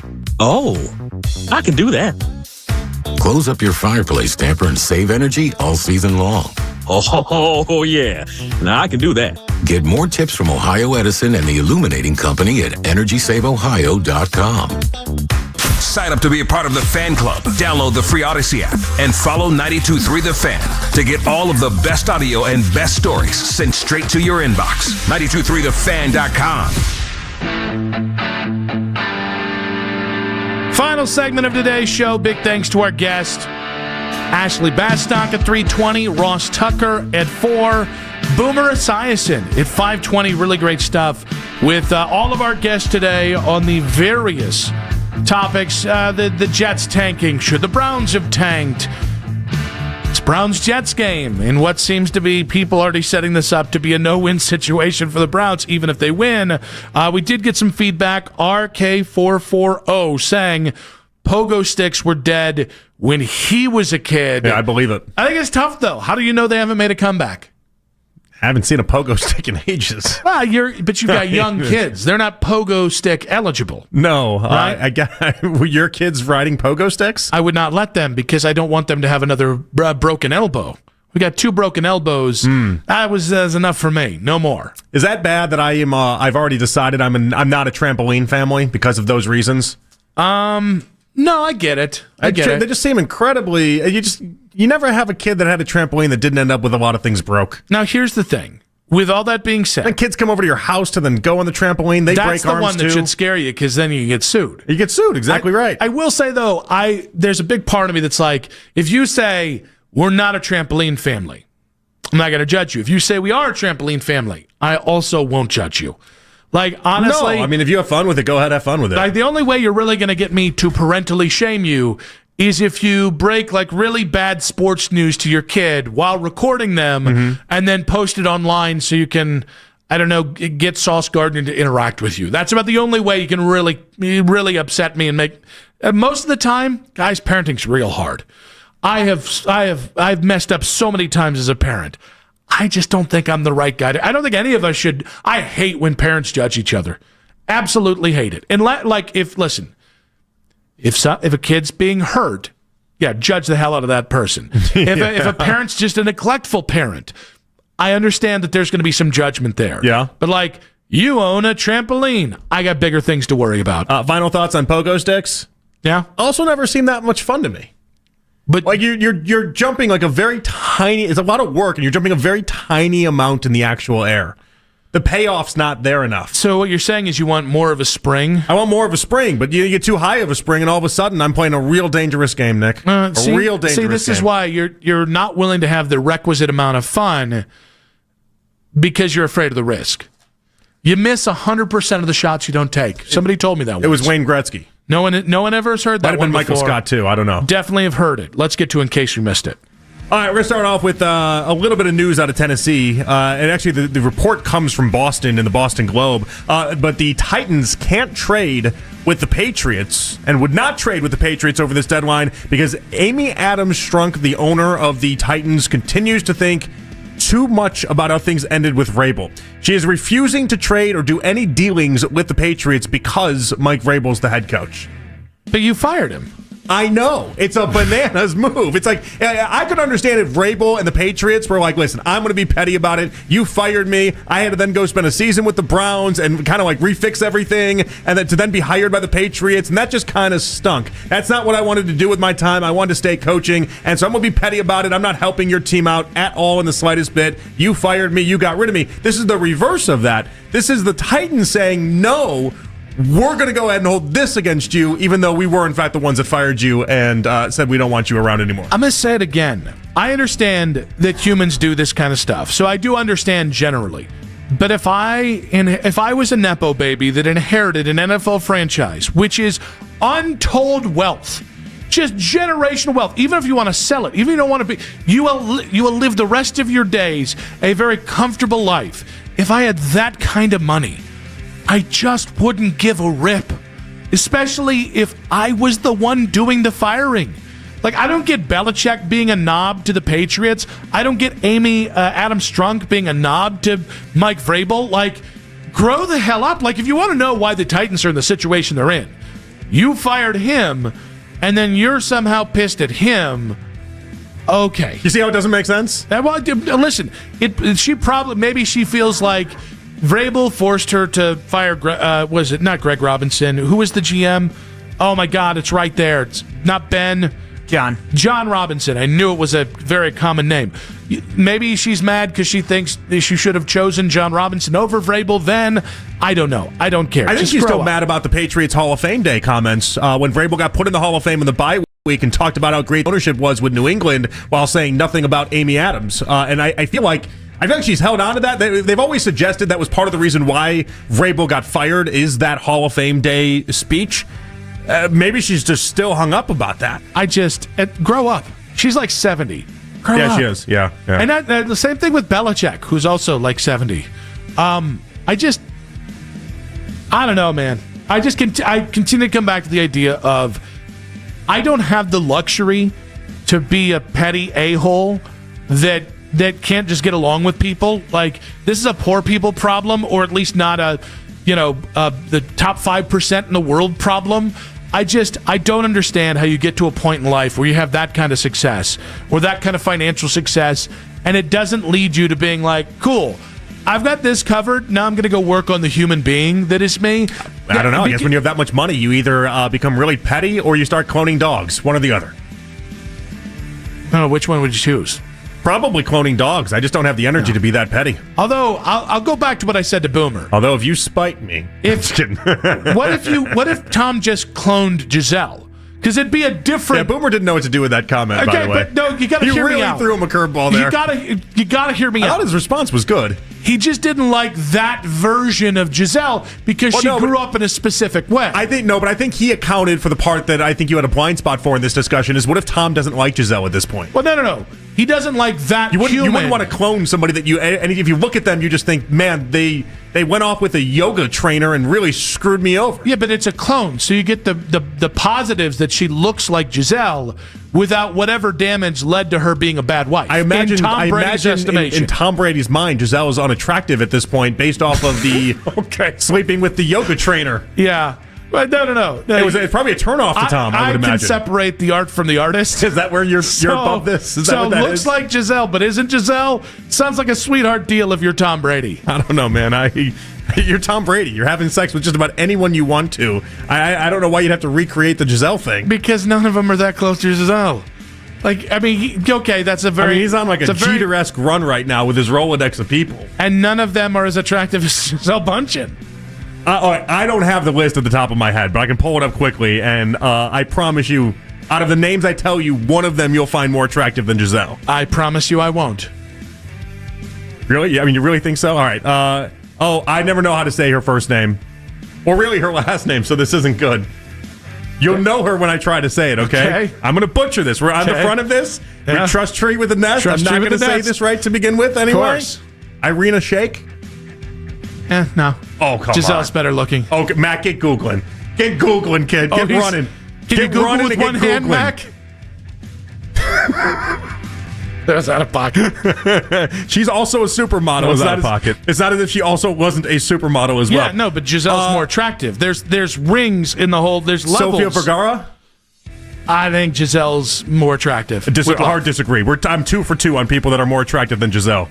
You're picking all the ones that kind of look like your wife, by the way. It's not an accident that I think they're more attractive than Giselle. I mean, good cover. If Tom Brady's got good cover. He's got a type. He's got a type. I like this new version of Tom Brady better than the old version. If we're talking about his types, if we're being honest. Did he clone himself? What are the other names?